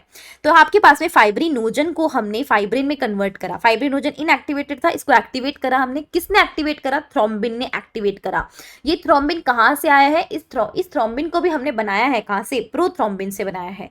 किसकी हेल्प से, थ्रोम्बोकाइनेज या प्रोथ्रोम्बिनेज की हेल्प से हमने बनाया है। ये आगे चलकर कोलेजन फाइबर्स बनाएगा और ये बाउंड को सील कर देगा, घाव को बंद कर देगा। तो हमारे पूरे के पूरे एंजाइम कैस्केड थ्योरी या फिर ब्लड कोगुलेशन की अगर अपन बात करें, बहुत सारे फैक्टर्स वैसे काम आते हैं, वो फैक्टर्स आपको पढ़ने नहीं है, मॉड्यूल्स वगैरह में बहुत सारे फैक्टर्स दिए हुए होते हैं, इतने इंपॉर्टेंट नहीं है। एनसीईआरटी में जो दिया हुआ मैंने यहाँ पर लिखा हुआ है। तो हमारे पास इंपॉर्टेंट क्या होता है, विटामिन के एंड कैल्शियम हमारे लिए सबसे ज्यादा इंपॉर्टेंट है ब्लड क्लॉटिंग प्रोसेस के अंदर। तो इनके बिना ब्लड क्लॉटिंग करना मुश्किल हो जाता है। नाउ लिम्फ की बात करते हैं। व्हाट इज लिम्फ, या इसको हम बोलते हैं टिश्यू फ्लूइड। तो क्या होता है कि आप देखो, ध्यान से देखो, हमारे पास ये क्या है कि ब्लड वेसल है। ब्लड वेसल का काम क्या होता है, ब्लड को पहुंचाना कहाँ तक, टिश्यूज तक। तो मान लेते हैं हमारे पास ये टिश्यू है, टिश्यू में क्या होती है, सेल्स होती है। तो ये एक सेल मैंने बनाई हुई है, यहाँ पर बहुत सारी सेल्स हमारे पास में प्रेजेंट होती हैं। तो ये ब्लड वेसल्स क्या करती है, चाहे आर्टरी हो चाहे वेन हो, वो क्या करती हैं, ब्लड ट्रांसफर कर रही होती है इधर से उधर, ठीक है। तो लेट्स से कि ये आर्टरी है, वो ब्लड ट्रांसफर करिए, वो ऑक्सीजनेटेड ब्लड जो है वो देने आई है टिश्यू को। अभी जब इस अपने अंदर से ब्लड जो है इसमें ट्रांसफर करती है, सेल के अंदर ट्रांसफर करती है, मतलब जितनी भी सेल्स वहां पे प्रेजेंट होती हैं, मल्टीपल सेल्स होती है, यहाँ पर ट्रांसफर करती है, तो थोड़ा सा ब्लड क्या होता है ना, लीक कर जाता है। ब्लड बेसिकली मतलब जो थोड़ा सा लिक्विड होता है वो साइड में लीक कर जाता है, समझ पा रहे हो। तो बेसिकली पूरा सब कुछ ट्रांसफर तो किसको करना चाह रही है, वो सेल को, लेकिन थोड़ा साइड में लीक हो जाता है। वो लीक होके कहाँ जाता है, इस टिश्यू में प्रेजेंट जो ये सेल्स होती हैं, इनके बीच में ये जो गैप आपको दिखाई दे रहा है, इसको हम इंटरस्टिशियल स्पेस कहते हैं। इस स्पेस के अंदर यहाँ पर ये फ्लूइड चला जाता है। इस फ्लूइड के अंदर, हालांकि ये फ्लूइड रेड कलर का वो ब्लड नहीं होता, इसके अंदर आरबीसीज नहीं होती हैं, है ना, इसके अंदर आपके पास में आरबीसीज भी नहीं होती, इसके अंदर प्लेटलेट्स भी प्रेजेंट नहीं होती। इसमें कौन प्रेजेंट होता है, इसमें डब्ल्यूबीसीज प्रेजेंट होती है, और इसमें बड़ी बड़ी प्रोटीन्स भी प्रेजेंट नहीं होती, जो हमारे प्लाज्मा में ब्लड के अंदर प्रेजेंट होती है, बड़ी बड़ी प्रोटीन, मैक्रो प्रोटीन्स नहीं होती हैं, ठीक है। तो हमारे पास में यहाँ पर मैक्रो प्रोटीन्स प्रेजेंट नहीं होती हैं, कुछ वाटर सॉल्युबल सब्सटेंसेस होते हैं और डब्ल्यूबीसीज होती हैं, और ऑब्वियसली कोई हीमोग्लोबिन वगैरह वो कुछ नहीं होता, आरबीसी वगैरह नहीं होती। तो हमारे पास में कुछ वाटर होगा, साथ में कुछ, क्योंकि देखो ब्लड है तो ब्लड में प्लाज्मा है, प्लाज्मा में पानी है, तो प्लाज्मा का पानी, वाटर, वाटर सॉल्युबल कुछ सब्सटेंस होते हैं, और साथ साथ में इसके अंदर क्या होता है, कोई भी आरबीसी नहीं होती, कोई इसमें प्लेटलेट्स नहीं होती हैं, और कोई भी इसमें मैक्रो प्रोटीन्स नहीं होते, बड़े बड़े प्रोटीन्स नहीं होते हैं, ठीक है। कुछ छोटी छोटी चीजें बाहर निकल जाती हैं, जैसे वाटर हो गया, many soluble, water soluble substances हो गए, बाहर निकल गए, और इसी को हम बोलते हैं टिश्यू फ्लूइड, ठीक है, जो कि सेल के बीच बीच में ये इंटरस्टिशियल स्पेस में प्रेजेंट होता है। ये टिश्यू फ्लूइड के अंदर फॉर्म्ड एलिमेंट्स नहीं होते हैं, लार्ज प्रोटीन नहीं होती है। फॉर्म्ड एलिमेंट में जनरली आप बोल सकते हैं डब्ल्यूबीसी हो सकती है इसके अंदर, लेकिन बाकी जो एलिमेंट्स होते हैं वो प्रेजेंट नहीं होंगे इसके अंदर, ठीक है। तो लार्ज प्रोटीन्स भी इसमें नहीं होती है। तो some water along with many small water soluble substances move out into the space between the cells of the tissues, leaving the larger protein and most of the formed elements in the blood vessel. Most of the formed elements का मतलब है कि आपके RBC नहीं होगी, platelets नहीं होंगी, WBC होगी, ठीक है। तो मोस्ट ऑफ दी का मतलब है सारी नहीं, ऑल नहीं बोला है, मोस्ट ऑफ दी बोला है, ठीक है। तो हमारे पास में ये चीज हो जाती है। This fluid released out in the cell this fluid released out in is called the, हमारा क्या कहलाता है, इंटरस्टिशियल फ्लूइड और टिश्यू फ्लूइड। तो ये सेल्स के बीच बीच में जो स्पेस रहता है, यहाँ पर जो फ्लूइड रहता है, जिसी को हम क्या बोलते हैं, कहाँ से लीक हुआ है, ब्लड वेसल से लीक हुआ है, इसको हम बोलते हैं टिश्यू फ्लूइड या लिम्फ, ठीक है। अच्छा, इसको वैसे हम टिश्यू फ्लूइड बोलते हैं, इंटरस्टिशियल फ्लूइड बोलते हैं, लेकिन लिम्फ हम कब बुलाते हैं इसको, लिम्फ हम तब बुलाते हैं कि भाई मान लो ये जो सेल्स हैं, इनके बीच में जो स्पेस में ये हमारा टिश्यू फ्लूइड पड़ा हुआ है। अब ये टिश्यू फ्लूइड जो है ना, वो एक्स्ट्रा अमाउंट में, एक्सेसिव अमाउंट में अगर हो जाए, तो ये ज्यादा अमाउंट में ना हो जाए, तो हम क्या करते हैं, इसको बड़ी बड़ी कुछ वेसल्स में ट्रांसफर कर देते हैं। तो कुछ वेसल्स होती है, जैसे ब्लड को ब्लड वेसल लेके जाती है, ब्लड कहाँ होता है, ब्लड वेसल में होता है। तो ये अगर टिश्यू फ्लूइड जो है, अगर मैं इसको ट्रांसफर कर दूं कुछ वेसल्स में, क्योंकि इसमें ये ज्यादा हो गया है यहाँ पर, अगर मैं इसको ट्रांसफर कर देती हूँ, तो वो वेसल्स कौन सी होती है, लिम्फेटिक वेसल्स होती हैं। तो जैसे ही ये टिश्यू फ्लूइड उनमें चला जाता है, तब जाते ही हम इसको क्या बुलाने लगते हैं, लिम्फ बुलाने लगते हैं। तो tissue fluid and lymph are the same one, only the difference is कि जो हमारा लिम्फ होता है, हम उसको लिम्फ कब बुलाते हैं, टिश्यू फ्लूइड जैसे ही हमारा लिम्फेटिक वेसल्स में चला जाता है, लिम्फ हम बुलाने लगते हैं, ठीक है। तो हमारे पास में ये हो जाता है ये, एंड इसके अलावा it has the same mineral distribution, same mineral distribution होगा, जो प्लाज्मा में मिनरल डिस्ट्रीब्यूशन था, वैसा का वैसा यहाँ पर भी मिनरल्स यहाँ पर प्रेजेंट होंगे, ऑब्वियसली होंगे ना, वाटर सॉल्युबल सब्सटेंस आ तो रहे बाहर, तो जो प्लाज्मा में है वही तो ब्लड से ही तो लीक होके बाहर निकला, तो प्लाज्मा में जो होगा वही यहाँ पर होगा। Exchange of nutrients, gases etcetera between the blood and the cells always occurs through this fluid. तो फ्लूइड के, इस फ्लूइड के थ्रू ही जो हमारा पूरा एक्सचेंज हो रहा होता है, सेल्स टिश्यूज के बीच में, ब्लड के बीच में जो एक्सचेंज हो रहा होता है, वो इस फ्लूइड के थ्रू ही हो रहा होता है, चाहे वो गैस का एक्सचेंज हो, चाहे वो न्यूट्रिएंट्स का एक्सचेंज हो, किसी का भी एक्सचेंज हो, तो इस फ्लूइड के थ्रू होता है। Elaborate a network of vessels called lymphatic system collect this fluid and drain it back to the major veins. बड़ी बड़ी वेन्स में वापस है, भाई देखो ब्लड वेसल से बाहर निकल गया, ठीक है ना, लीक होके बाहर निकल गया, लीक हुआ वो फ्लूइड जो है वो ज्यादा हो गया, तो उसने क्या किया, दूसरी एक वेसल थी लिम्फेटिक वेसल, उसने उसमें इकट्ठा कर लिया, इसको वापस से कहाँ है, ब्लड में तो पहुंचाना है, तो इसको क्या कर देती है, ये ड्रेन बैक कर देती है, किसके अंदर, बड़ी बड़ी वेन्स में वापस पहुंचा देती हैं। The fluid present in the lymphatic system is called lymph and lymph is colourless, obviously colourless fluid होता है कंटेनिंग स्पेशलाइज्ड लिम्फोसाइट्स, उसमें लिम्फोसाइट्स होती हैं लिम्फ के अंदर, ठीक है, and which are responsible for the immune response, आपको पता है B and T lymphocytes immune response के लिए रिस्पॉन्सिबल होती है। Lymph is also an important carrier of nutrients, hormones, आपको पता ही है, एंड फैट जो होती है that are also absorb through lymph in the lacteal present in the intestine villi. अभी आपका डाइजेस्टिव सिस्टम कट चुका है, अदरवाइज आपको समझ में आता है लेक्टियल क्या होता है। तो बेसिकली लेक्टियल भी क्या होती है, बड़ी बड़ी हमारे पास में लिम्फेटिक वेसल्स होती हैं जो कि फैट को एब्जॉर्ब कर रही होती हैं। जनरली फैट ऐसे ब्लड के थ्रू एब्जॉर्ब नहीं होता है, उसको लिम्फ एब्जॉर्ब कर रहा होता है, ठीक है। तो ये जो लिम्फेटिक वेसल हमारे इंटेस्टाइन के विलाई में प्रेजेंट होती हैं, जैसे मान लो ये विलाई है हमारे, ऐसे ऐसे विलाई होते हैं, इन विलाई के अंदर बड़ी बड़ी ऐसे ऐसे लिम्फेटिक वेसल्स होते हैं, इनको हम क्या बोलते हैं, लेक्टियल बोलते हैं। ये क्या करते हैं, फैट का एब्जॉर्प्शन करते हैं। बाकी सब चीजों का एब्जॉर्प्शन ब्लड में होता है ना, डाइजेस्टेड फूड का, लेकिन यहाँ पर फैट का एब्जॉर्प्शन जो होता है वो लिम्फ के अंदर होता है, क्योंकि ब्लड में डायरेक्ट फैट नहीं एब्जॉर्ब होती है। वेरी वेरी इंपॉर्टेंट, हाईलाइट करके रख दिया है।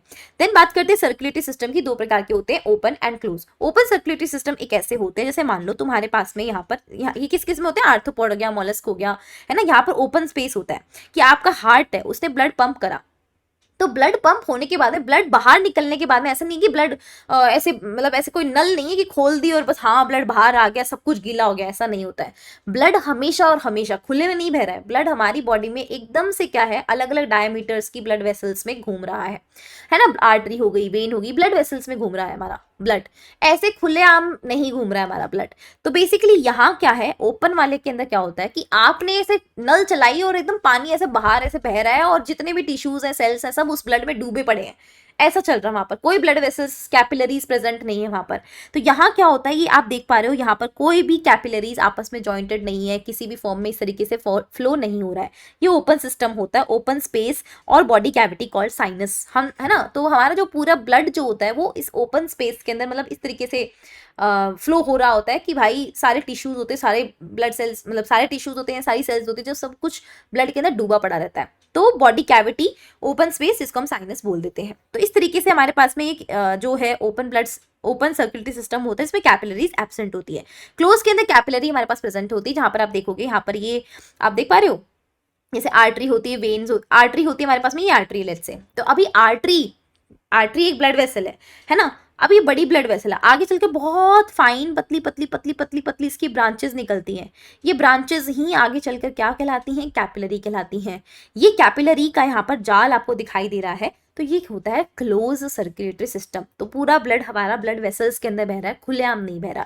एग्जाम्पल इसके होते हैं एनालिडा, कॉर्डेटा, है ना। एनालिडा पहला फाइलम था जिसके अंदर हमारे पास में क्लोज सर्कुलेटरी सिस्टम है। बाकी जितने भी आप पूरा एनिमल किंगडम देखोगे ना, सभी में सर्कुलेटरी सिस्टम ओपन ही होता है, बस एक एनालिडा के अंदर क्या है, क्लोज्ड है। और कॉर्डेटा में तो खैर देखो वो तो थोड़े एडवांस्ड है, तो उनमें तो होगा ही क्लोज, ठीक है, बाकी सब में ओपन ही है ना। क्लोज नेटवर्क हमारे पास प्रेजेंट होता है।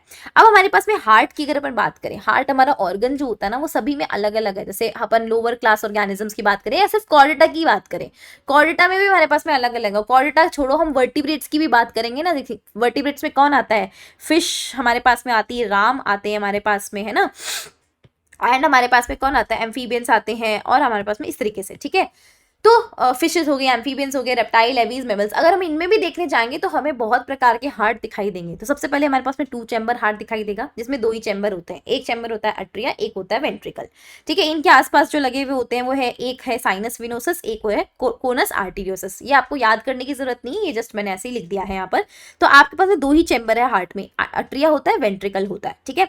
अभी क्या होता है हमारे पास में कि भाई देखो, यहाँ पर जो ब्लड का सर्कुलेशन होता है वो एक ही बार होता है, सिंगल सर्कुलेशन चल रहा है, उसको वीनस हार्ट कहते हैं। मतलब यहाँ पर हार्ट के थ्रू जो भी ब्लड गुजर रहा है वो कैसा ब्लड होता है, एकदम से अशुद्ध ब्लड होता है, जिसमें ऑक्सीजन प्रेजेंट ही नहीं होती, है ना। मतलब कोई भी ऑक्सीजन है नहीं, बेसिकली नॉन ऑक्सीजनेटेड ब्लड होता है वो।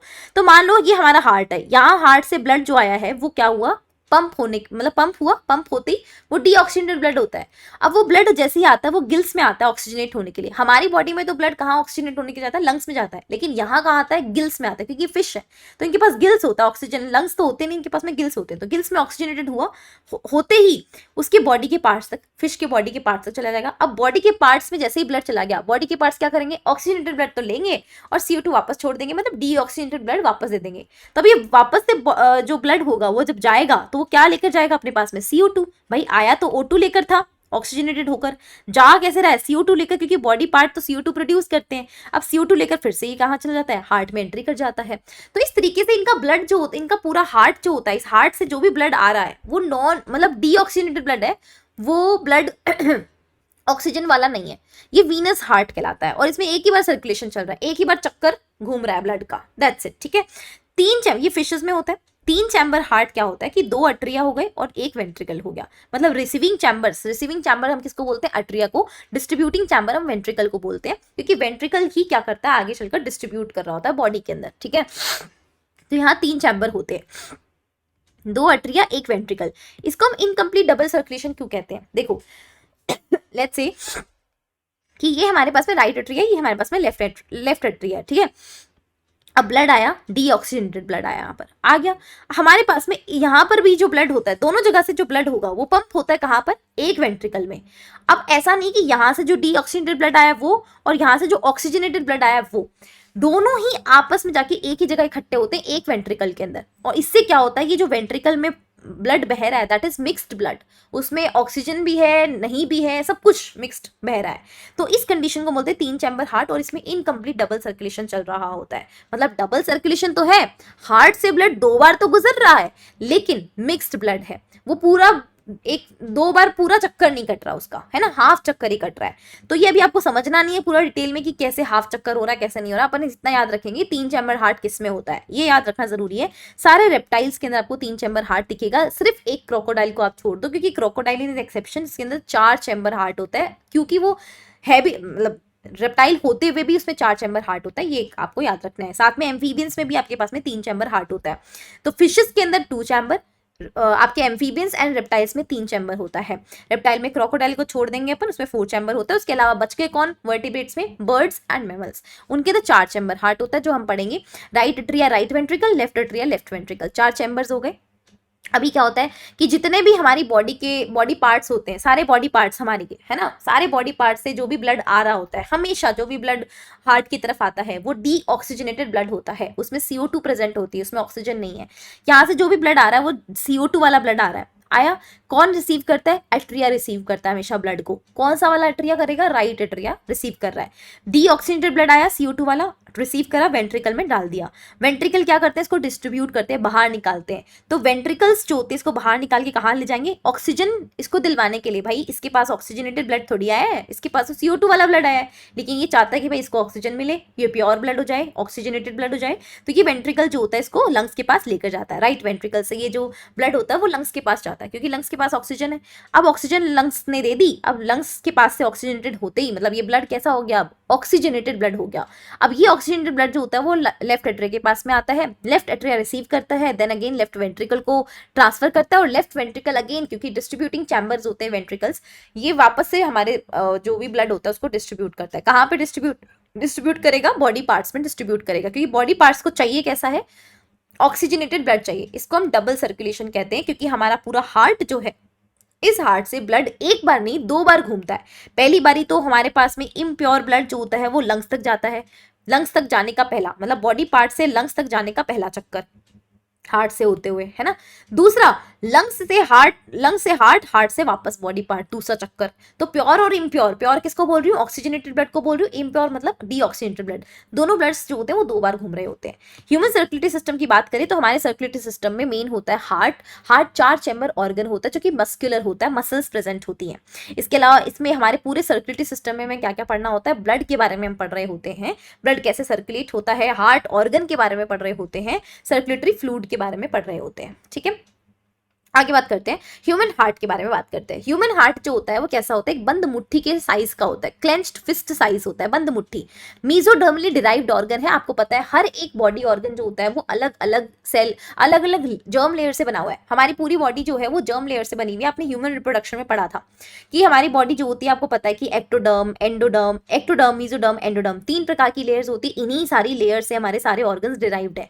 तो इन तीनों में से कौन सी लेयर है, मीजोडर्म, बीच वाली जो लेयर होती है, इससे से कौन डिराइव होता है, हार्ट डिराइव होता है। कहाँ होता है, वेंट्रल के साइड में, ऑब्वियसली डोर्सल थोड़ी होगा, पीछे थोड़ी होगा, ये वेंट्रल पार्ट होता है मुंह वाला, और पीठ वाला होता है डोर्सल पार्ट, है ना। अबाउट डायफ्राम, डायफ्राम के ऊपर ही होता है। डायफ्राम के ऊपर आपने देखा था ये लंग्स है हमारे पास में, तो यहाँ पर बीच में आपके पास में एक स्पेस होती है, मतलब बेसिकली जो आपका राइट लंग होता है और जो आपका लेफ्ट लंग होता है, लेफ्ट लंग थोड़ा सा छोटा होता है, क्योंकि यहाँ पर जो स्पेस होता है ना, ये बचा के रखता है किसके लिए, ये बचा के रखता है हार्ट के लिए। उस स्पेस को हम बोलते हैं मीडियास्टेनम, ठीक है। ये डायफ्राम के ऊपर होता है, स्लाइटली टिल्टेड होता है, एकदम से लेफ्ट साइड में नहीं बोल सकते, हल्का सा लेफ्ट के साइड में झुका हुआ होता है, टिल्टेड होता है। हार्ट के बारे में बात कर ली हमने। अब जैसे हमने बात करी कि भाई देखो एट्रिया जो है वो रिसीव करता है, इम्प्योर ब्लड रिसीव करता है, तो वो कौन देने आता है ब्लड उसको। देखो ब्लड ऐसे ऐसे खाली नहीं बह रहा ना, हमारे पास क्लोज सर्कुलेटरी सिस्टम है, तो ब्लड हमारी ब्लड वेसल्स में बह रहा है। वेन्स जो होती है आपको पता है इम्प्योर ब्लड मतलब डीऑक्सीजनेटेड ब्लड को ट्रैवल करवाती हैं। आर्टरीज हमारी हमेशा ऑक्सीजनेटेड ब्लड को ट्रैवल करवाती हैं, लेकिन यहाँ पर एक्सेप्शन होता है, मैं एक्सेप्शन बताऊंगी, लेकिन जनरली ऐसा ही होता है। तो आप देखो बॉडी टिश्यूज होते हैं वो CO2 वाला ब्लड लेकर गए, तो अभी कौन होती है हमारे पास में, वेन्स होती हैं। अब क्योंकि बॉडी टिश्यू है, मतलब हमारी बॉडी में एक टिश्यू नहीं है भाई, बहुत सारे टिश्यू है, कंप्लीट बॉडी से, बॉडी का ऊपर हार्ट तो देखो यहाँ है, हार्ट के ऊपर वाला पार्ट, बॉडी का अपर पार्ट, बॉडी का लोअर पार्ट, अलग अलग जगह से पूरा ब्लड कैरी करके CO2 वाला ब्लड लेकर आना और राइट अट्रिया में लाकर देना, ये काम जब हम कर रहे होते हैं, इसके लिए हमें बड़ी बड़ी वेन्स की जरूरत पड़ती है। बड़े काम के लिए भाई बड़ी वेन्स की जरूरत पड़ेगी, उन बड़ी वेन्स को हम बोलते हैं वेना केवा, ठीक है, वेना केवा हम बोल रहे होते हैं। अब ये दो प्रकार की होती है। अगर हार्ट के ऊपर वाले हिस्से से ब्लड लाया जा रहा है तो सुपीरियर वेना केवा वो ब्लड लेकर आ रही है, नीचे वाले हिस्से से लाया जा रहा है इंफीरियर वेना केवा, और एक होती है कोरोनरी साइनस, है ना, वहां से मतलब उसके थ्रू ब्लड लेकर आया जाता है।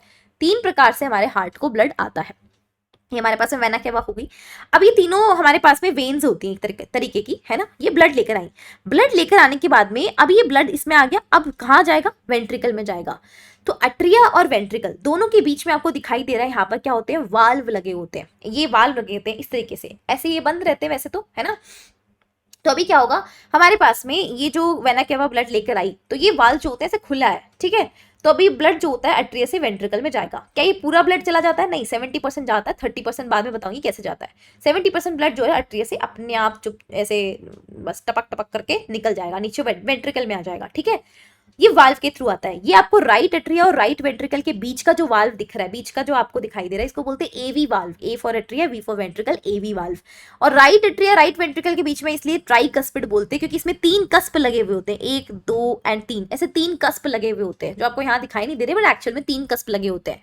सेम यहाँ पर हमारे पास में होता है कि चलो ठीक है, अब वेंट्रिकल में आ गया, वेंट्रिकल से अभी ब्लड जाएगा ऊपर, किसके पास, लंग्स के पास, क्योंकि ये डीऑक्सीजनेटेड था, है ना। अभी ये ऑक्सीजनेटेड होने के लिए, ऑक्सीजन लेने के लिए ऊपर जा रहा है, इसलिए मैंने इसको ब्लू से लिखा है। सबको दिखाई दे रहा है आपको, ब्लू से इसलिए क्योंकि CO2 को दिखा रहा है आपको कि CO2 इसमें प्रेजेंट है।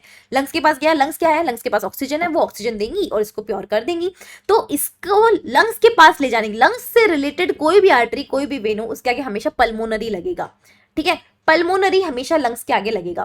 तो अभी जो इम्प्योर ब्लड जा रहा है, आप सोचो ना, लंग्स तक लेकर जा रही है हमारा लंग्स तक बेसिकली क्या होती है, ब्लड जो होता है वो जा रहा है ऊपर, ठीक है। तो ये कौन सी आर्टरी लेकर जाती है, पल्मोनरी आर्टरी। आप बोलोगे मैम वेन क्यों नहीं है, तो भाई इतना तो सिंपल नॉलेज सबको पता है कि आर्टरी जो होती है, A for artery, A for away from the heart. Artery हमेशा और हमेशा हार्ट से अवे चलती है, हार्ट से दूर चलती है, और जो वेन होती है हमेशा हार्ट के पास आती है। जैसे देखो बॉडी से वेन जो थी वो हार्ट के पास आई थी, आर्टरी के पास आई थी, कौन थी, वेना केवा पास आई थी ना, तो वो टूवर्ड्स टू दी हार्ट होती है, पर आर्टरी हमेशा दूर। अब हार्ट से मुझे ब्लड दूर लेकर जाना है, लंग्स के पास लेकर जाना है, तो मैं आर्टरी लेकर आऊंगी। कौन सी आर्टरी, कहाँ लेकर जा रही हूँ मैं, लंग्स तक लेकर जा रही हूँ, इसलिए कौन सी आर्टरी, ये पल्मोनरी आर्टरी है ना। इसको नॉर्मल आर्टरी नहीं, पल्मोनरी आर्टरी कहते हैं, क्योंकि हम लंग्स तक जा रहे हैं, और लंग्स से रिलेटेड कभी भी आर्टरी और वेन आएगी हमारे पास में, तो वो कैसी आती है, हमारे पास में पल्मोनरी आती है। तो हमारे पास में कुछ इस तरीके, अब देखो नॉर्मल आर्टरी क्या होती है, ऑक्सीजनेटेड ब्लड लेकर जाती है, लेकिन ये आर्टरी कैसी है, जो डीऑक्सीजनेटेड ब्लड लेकर जा रही है, देखो इम्प्योर ब्लड लेकर जा रही है। तो एक ऐसी आर्टरी जो इम्प्योर ब्लड कैरी करवाती है, that is pulmonary artery, very important. इसी के साथ में अब लंग्स ने इसको ऑक्सीजन दे दी, ऑक्सीजन देते ही अब ये क्या हो गया, प्योर हो गया ब्लड, ऑक्सीजनेटेड ब्लड हो गया। अब ये ऑक्सीजनेटेड ब्लड जो होगा वो एट्रिया में ट्रांसफर करवाया जाएगा, है ना। अगेन हार्ट की तरफ जा रहे हैं, टूवर्ड्स टू दी हार्ट, तो वेन्स रिस्पॉन्सिबल होती है यहाँ पर गलती से हमने लिख दिया है ये आर्टरी, तो आप लिख दो वेन, ठीक है। तो ये वेन्स जो होती हैं वो रिस्पॉन्सिबल होती हैं हार्ट की तरफ जाने के लिए। तो लंग्स से निकलकर हार्ट की तरफ जाएंगे, क्योंकि लंग्स से निकली है इसलिए पल्मोनरी, और हार्ट की तरफ जा रही है इसलिए वेन। पल्मोनरी वेन कौन सा ब्लड कैरी कर रही है? ऑक्सीजन वाला ब्लड कैरी कर रही है। लेफ्ट एट्रिया को दे दिया, अब वेंट्रिकल में जाएगा। अब लेफ्ट एट्रिया से वेंट्रिकल में जाने के लिए वाल्व लगे होते हैं अगेन यहाँ पर, लेकिन 2 कस्प होते हैं, बाइकस्पिड, इसको हम बोलते हैं बाइकस्पिड। ये भी एवी वाल्व ही है अट्रिया और वेंट्रिकल के बीच में, लेकिन इसको बोलते हैं बाइकस्पिड, 2 कस्प होते हैं। मिट्रल वाल्व भी हम इसको बोल रहे होते हैं, मिट्रल वाल्व बोल दो या बाइकस्पिड बोल दो, एक ही बात है, ठीक है। बायां जो होता है ना, बायां लेफ्ट को हिंदी में बायां कहते हैं। ब से बाइकस्पिड, ऐसे याद रखो। और ट्राइकस्पिड कौन सी साइड होता है? राइट साइड होता है, 3 कस्प होते हैं उसके अंदर। आ गया, अभी ब्लड लेफ्ट वेंट्रिकल में आ चुका है। लेफ्ट वेंट्रिकल जो होता है ना, एक ऐसा चैम्बर होता है हार्ट का जिसको पूरी बॉडी में ब्लड ट्रांसफर करना है। भाई इसके पास ऑक्सीजनेटेड ब्लड आ चुका है, अब इसको ले जाकर पूरी बॉडी में वापस से ब्लड को ट्रांसफर करना है, पूरी बॉडी में। सोचो कितना मेहनत का काम है पूरी बॉडी में जाना। इसलिए लेफ्ट वेंट्रिकल्स जो होते हैं वो ज्यादा मजबूत होते हैं, और ज्यादा यहाँ पर मसल्स भी ज्यादा होती हैं, कॉन्ट्रैक्शन भी फटाफट इनका होता है। तो ये जो होते हैं बहुत मजबूत होते हैं, और इनमें बड़ी सी एक आर्टरी लगती है जिसको हम बोलते हैं अओर्टा। अओर्टा क्या है? एक बड़ी आर्टरी को बोल रहे होते हैं, ठीक है, मेजर होती है ये अओर्टा। आगे चलकर बहुत सारी अपनी ब्रांचेस में टूट जाती है ऑब्वियसली, क्योंकि अलग अलग ऑर्गन्स में घुस घुस के इसको ब्लड देना होता है, टूट जाएंगी। लेकिन यहाँ से निकलने वाली आर्टरी को हम बोलते हैं अओर्टा, ये बहुत बड़ी होती है, ठीक है। लेफ्ट वेंट्रिकल जो होते हैं हमारे पास में सबसे मजबूत होने चाहिए, और इनमें सबसे ज्यादा अच्छे से कॉन्ट्रैक्शन होना चाहिए, ज्यादा मस्कुलर, ये मतलब क्योंकि पूरी बॉडी में ब्लड को पंप कर रहे हैं तो मसल्स भी यहाँ पर ज्यादा होती हैं। यानी कि ये जो है थोड़े से इनकी, अगर आप वॉल देखोगे वेंट्रिकल की, आपस में चारों तरफ इनकी जो वॉल देखोगे वो क्या होती है? बहुत मोटी मोटी वॉल होती है, बहुत मोटी मोटी, क्योंकि इनमें मसल्स बहुत ज्यादा होती है। रिक्वायरमेंट भी है इनको भाई, ज्यादा थिक वॉल इनकी रिक्वायरमेंट है, क्योंकि इनको पूरी बॉडी तक ट्रांसफर करवाना है ब्लड को, ठीक है। तो ये हमारा हो जाता है पूरा हार्ट का एक ओवरव्यू। ये एनसीईआरटी का डायग्राम आपको दे रखा है हार्ट का, लेकिन इसको सिंप्लीफाइड वर्जन में मैंने यहाँ पर बना रखा है। अभी आप देखो ह्यूमन हार्ट में सेम चीज ये मैं आपको थोड़ा सा और बता देती हूँ। Right atria right ventricle, left atria left ventricle. पहली बात, एट्रिया छोटे होते हैं, वेंट्रिकल बड़े होते हैं। क्यों? क्योंकि ventricle are the distributing chambers, distribute करने के लिए हमें ज्यादा अमाउंट, ज्यादा बड़ा इसको बनाना जरूरी है। एट्रिया रिसीविंग चैम्बर्स होते हैं, ब्लड रिसीव करते हैं केवल। इसमें भी लेफ्ट वेंट्रिकल जो होता है ये बहुत इंपॉर्टेंट होता है, और ये बहुत ज्यादा मतलब इसका मेन काम होता है पूरी बॉडी में ब्लड को ट्रांसफर करवाना। इसलिए आप यहाँ पर देख पा रहे हो इसकी जो वॉल होती है ना वो ज्यादा मोटी होती है, ज्यादा थिक होती है, ठीक है। तो ये चीज होगी पहली। दूसरी चीज कि अगर आप हार्ट को देखोगे तो कवर्ड होता है किससे? 2 लेयर से। जैसे लंग्स होते हैं वो 2 लेयर से कवर्ड होते हैं, प्लूरा, आउटर प्लूरा, मैंने आपको पढ़ाया था लास्ट वाले चैप्टर में, parietal pleura, visceral pleura, whistler, what the hell, parietal pleura, visceral pleura, भाई साहब टंग ट्विस्टर है तो विसरल प्लूरा, यस। दोनों प्लूरा के बीच में एक लिक्विड भरा होता प्लूरल फ्लूइड, जो क्या करता? लंग्स जब एक्सपैंड करते हैं इनके अंदर फ्रिक्शन जो है वो प्रोड्यूस होता है, उसको रिड्यूस करने के लिए। वैसे ही हमारे हार्ट के अंदर भी कि बाहर वाली होती है, किसको हम क्या बोलते हैं? Parietal pericardium. ये लेयर क्या होती है? पेरिकार्डियम। पेरिकार्डियम, कार्डियम मतलब हार्ट, पेरी मतलब पेरीफ्री, हार्ट की पेरीफ्री। तो पेरिकार्डियम, पैराइटल होती है हमेशा बाहर बॉडी की वॉल से कनेक्टेड, और विसरल होती है अंदरूनी। विसरल हमेशा वर्ड किसके लिए यूज करते हैं? अंदरूनी ऑर्गन्स के लिए, अंदरूनी ऑर्गन से कनेक्टेड। तो हार्ट के आप एकदम डायरेक्ट टच में कौन है? विसरल। और बाहर कौन टच में है? पैराइटल, ठीक है। तो इन दोनों के बीच में आपको ब्लू कलर का ये फ्लूइड दिखाई दे रहा है, हम इसको क्या बोल देते हैं? Pericardial fluid. और ये क्या करता है? रिड्यूस करता है फ्रिक्शन को। नेक्स्ट हमारे पास में लेयर आती है येलो कलर की, आपको दिखाई दे रही है, इसको बोलते हैं मायोकार्डियम, जिसमें होती है कार्डिक मसल्स, क्योंकि हमारा हार्ट मस्कुलर होता है, मसल्स होती हैं, ठीक है। तो कॉन्ट्रैक्शन रिलैक्सेशन ये सब करता रहता है, इसलिए मसल्स की जरूरत पड़ती है इसको, मायोकार्डियम। फिर अंदर वाली लेयर जो आपको दिखाई दे रही है, दिस इज एंडोकार्डियम, सबसे अंदर की साइड में एंडोकार्डियम होती है। तो ये 3 हमारे पास में लेयर्स प्रेजेंट होती हैं। वैसे डबल लेयर्ड आपको एनसीईआरटी में बता रखा है, ठीक है। अभी अपन बात करते हैं कि भाई देखो राइट एट्रिया में, क्योंकि हमारा पूरा ब्लड क्या होता है, सबसे पहले बॉडी पार्ट से सारा blood, impure blood right atria में आता है। तो राइट एट्रिया जो है वो ब्लड कहाँ से लेता है? Superior vena cava, inferior vena cava, and हमारे पास में कोरोनरी साइनस आता है, ठीक है। तो हमारे पास में सुपीरियर वेना केवा जो होती है वो यहाँ पर आके खुलती है, इंफीरियर वेना केवा हो गई, और कोरोनरी साइनस हो गई, ठीक है। अब देखो वेन और जो आर्टरी होती है उनमें मेजर फर्क ये भी होता है कि आर्टरी, मैं आपको आगे बताऊंगी वैसे दोनों में क्या क्या फर्क है, लेकिन आर्टरी जो होती है इनमें कभी भी वॉल्व की रिक्वायरमेंट नहीं होती। वेन को वॉल्व की रिक्वायरमेंट है। वॉल्व क्या काम करते हैं? वॉल्व का काम इतना सही है कि ब्लड के बैक फ्लो को रोको, ठीक है। जैसे हमने ट्राइकस्पिड रखा, क्यों? बाइकस्पिड रखा, क्यों? ये वॉल्व क्या काम कर रहे हैं? इनका काम ये है कि भाई राइट एट्रिया से अगर ब्लड राइट वेंट्रिकल में चला गया है ना, तो there is no option to look back, कोई ऑप्शन नहीं, आप पीछे नहीं जा सकते हो। बैक फ्लो होना ही नहीं चाहिए। इसको रोकने के लिए, हो सकता है बट होने नहीं देंगे, रोकने के लिए हम क्या करते हैं, ये वॉल्व रखते हैं।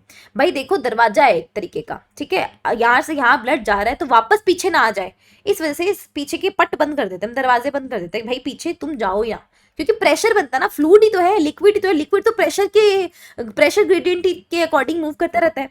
पहले यहाँ ज्यादा प्रेशर था इसलिए वो यहाँ से यहाँ आ गया, अब यहाँ ज्यादा प्रेशर हो गया तो वो ऊपर भी जा सकता है प्रेशर ग्रेडियंट के अकॉर्डिंग, कम से ज्यादा की सॉरी ज्यादा से कम की तरफ ही तो मूव करता ही हमेशा लिक्विड, ये ना हो इसलिए हम क्या करते हैं, वॉल्व रखवाते हैं। ऐसा ही सेम वेन्स में होता है। वेन्स में ब्लड बह रहा था, है ना, ये वेना केवा है, ब्लड लेकर आई है, इसमें बहुत सारा ब्लड था पहले, इसमें बहुत सारा प्रेशर था ब्लड का, इसने पूरा ब्लड लाके कहाँ खाली करा, अट्रिया में। तो हो सकता ना कि अट्रिया से ब्लड वापस से वेन में चला जाए, इसलिए हमें वेन में क्या रखनी पड़ती है, वॉल्व रखने पड़ते हैं। जैसे सुपीरियर वेना के में हवर्शियन वॉल्व होता है, याद करने की जरूरत नहीं, जस्ट बता रही हूँ, ठीक है। लेकिन हाँ ये कॉन्सेप्ट जरूर याद रखना कि वेन्स में वॉल्व होते हैं और आर्टरी में वॉल्व नहीं होते हैं। नहीं होते, क्यों नहीं होते उसके बारे में बाद में बात करेंगे, पहले आपको बस इतना याद रखना है वॉल्व नहीं होते हैं, है ना। इंफीरियर वेना केवा की बात करें तो इनके अंदर वॉल्व होता है आपके पास में यूस्टेकियन वॉल्व होता है, कोरोनरी साइनस जो होता है इसके अंदर थिबेशियन वॉल्व होता है, आपके पास में इस तरीके के वॉल्व हो जाते हैं। ब्लड आ गया, ट्राइकस्पिड वॉल्व हो गया। ट्राइकस्पिड वॉल्व क्यों है रिस्पॉन्सिबल, आपको पता ही है, क्योंकि ब्लड का बैक फ्लो ना हो, राइट वेंट्रिकल में आ गया। अभी क्या होता है, ये जो वॉल्व होते हैं, दरवाजे जो होते हैं ना, ये खुल भी सकते हैं प्रेशर की वजह से, तो इनको बांधने के लिए, है ना, इनको जोड़े रखने के लिए हमारे पास में धागे जैसी स्ट्रक्चर होती है, ये वाली देख पा रहे हो आप, पर्पल कलर से जो मैंने बनाई है, ये धागे जैसी स्ट्रक्चर को बोलते हैं कॉर्डा टेंडनी।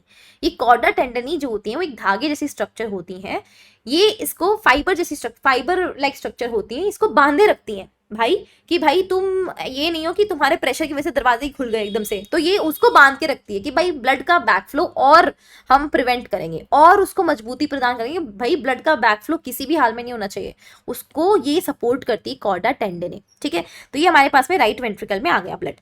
अब यहाँ से निकलने के बाद किस में जाएगा, ये ऑब्वियसली पल्मोनरी आर्टरी में, क्योंकि अब इसको शुद्ध होने के लिए, प्योर होने के लिए कहाँ जाना है, लंग्स के पास में, और लंग्स के पास जाने के लिए पल्मोनरी आर्टरी रिस्पॉन्सिबल होती है। इन आर्टरी के जहां पर ये ओपन होती है वहां पर हमारे पास में सेमिलुनर वाल्व होता है, इनका खुद का नहीं है हमारे पास में वॉल्व, सेमिलुनर वाल्व होता है। ये सेमिलुनर वाल्व जो होता है, सेमिलुनर का मतलब होता है आधा चांद जैसा नहीं होता, वैसा वाल्व होता है यहाँ पर हमारे पास, ये वाल्व होता है। ये वाल्व भी अगेन क्यों है, क्योंकि भाई देखो वेंट्रिकल से जब पूरा ब्लड खाली होकर इस आर्टरी में जाएगा, क्योंकि इसको आगे जाके लंग्स में जाना है, तो वेंट्रिकल में प्रेशर कम हो जाएगा और आर्टरी में प्रेशर बढ़ जाएगा, है ना। अब ये चीज होते ही क्या होगा, ब्लड वापस पीछे जाने की कोशिश करेगा, इसको रोकने के लिए हमारे पास में सेमिलुनर वाल्व होते हैं जो बंद हो जाते हैं कि भाई पीछे मत जाना, तुम आगे जाओ अब, है ना। तो ये आगे ही ट्रांसफर करता रहे, ब्लड पीछे ना आए, इसलिए वाल्व्स होते हैं हमारे पास में semilunar. Same goes with here. अब लंग्स के पास में शुद्ध होकर आ गया, शुद्ध होने के बाद में कहां पर जाएगा, एट्रिया में, फिर से लेफ्ट एट्रिया के अंदर इसको पंप किया जाएगा। लेफ्ट एट्रिया के अंदर जो ब्लड आता है वो वेन से आता है, पल्मोनरी वेन वो होती है, उनके अंदर कोई वाल्व नहीं होता। वैसे वेन में वाल्व होता है लेकिन पल्मोनरी वेन में यहाँ पर आपके पास में कोई वाल्व नहीं है। कैसे वाल्व नहीं है आपके पास में पल्मोनरी वेन के अंदर, आप देखोगे टिल्टेड ओपनिंग यहाँ पर है, देखो पल्मोनरी वेन में कोई वाल्व नहीं है, वेना केवा में आपको वाल्व दिखा, यहाँ पर वाल्व नहीं है, तो आप सवाल आ सकता है कि भाई इसमें क्या बैक फ्लो नहीं रुक सकता, मतलब यहाँ पर क्या बैक फ्लो हो सकता है, क्योंकि वाल्व तो है नहीं, रोकने वाला कोई है नहीं। तो देखो भाई जो ब्लड हमारे पास में लेफ्ट एट्रिया में आया वो ऑब्वियसली, इसमें पहले प्रेशर ज्यादा था, अब इसने खाली करके इसमें डाल दिया, तो ऑब्वियसली ये पीछे जा सकता है वापस, है ना। लेकिन इसको रोकने के लिए, इसमें वाल्व तो होता नहीं, तो ये क्या करती हैं, ये करती हैं अपने आप की ओपनिंग टिल्टेड ओपन होती है, मतलब सीधी नहीं ओपन होती, ये कुछ इस तरीके से ओपन होती है ना। क्योंकि इस तरीके से ओपन होने का फायदा क्या है कि अगर वाल्व नहीं है तो ब्लड वापस से ऐसे ट्रांसफर नहीं हो सकता, ठीक है। तो ब्लड जो होता है ना, कभी भी टिल्टेड ओपनिंग में वापस पीछे नहीं जा सकता, इसलिए इनकी टिल्टेड ओपनिंग होती है। अगर वाल्व नहीं है तो टिल्टेड ओपनिंग हो, लेकिन बैक फ्लो होना, मतलब रुकना चाहिए, बैक फ्लो नहीं होना चाहिए। तो पल्मोनरी वेन हमारे पास में होती है यहाँ पर।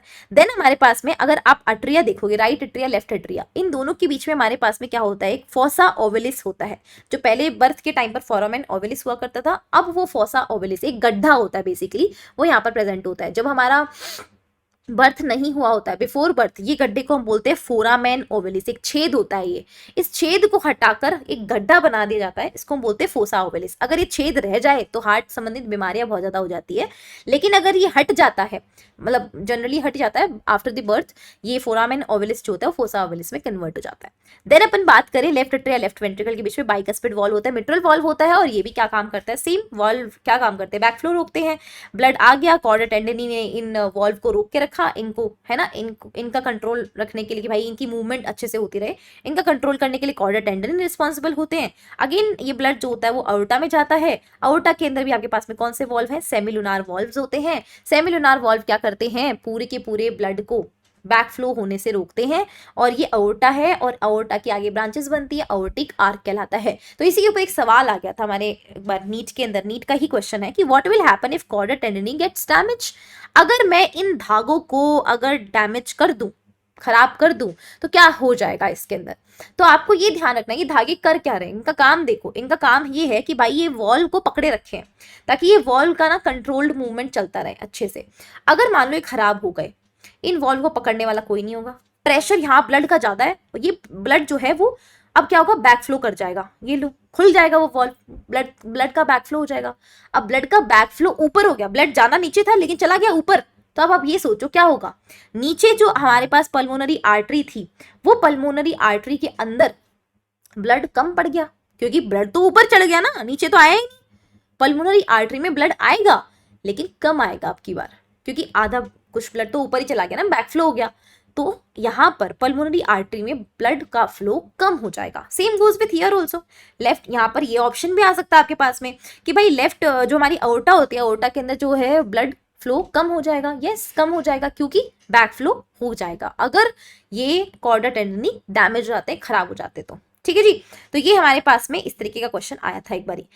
एक हमारे पास में होता है conducting system, conducting system of heart की बात करते हैं कि भाई हार्ट में किस तरीके से सारा कुछ हो रहा है, हार्ट की जो धड़कनें चलती हैं, है ना, धक धक धक धक धक धक, ये सब कैसे हो रहा है, हार्ट अपने आप से क्या अपनी धड़कनें चलाता है क्या, है ना। तो ये कंडक्टिंग सिस्टम होता है हमारे हार्ट में, जो हार्ट की धड़कनें चलाने के लिए रिस्पॉन्सिबल होता है। तो अगर आप हार्ट की बात करोगे तो हमारे पास में राइट एट्रियम, देखो बेसिकली क्या होता है, हमारा हार्ट क्या मायोजेनिक है, ठीक है, हमारा हार्ट न्यूरोजेनिक हार्ट नहीं है। दो प्रकार के हार्ट होते हैं, न्यूरोजेनिक और मायोजेनिक। न्यूरोजेनिक ऐसे हार्ट होते हैं जिनको न्यूरॉन्स की, ब्रेन की रिक्वायरमेंट होती है कि भैया ब्रेन को संदेश देगा, ब्रेन को कमांड देगा कि तुमको अभी धड़कना है तो तभी धड़केगा, वरना ब्रेन स्टॉप तो हार्ट धड़कना बंद, ऐसा नहीं होता। हार्ट अपने मन की करता है, ठीक है, वो अपने आप से ही अपना पूरा कंट्रोल करता है, ब्रेन के हाथ में कुछ नहीं दे रखा उसने। तो न्यूरोजेनिक हार्ट हमारे पास नहीं है।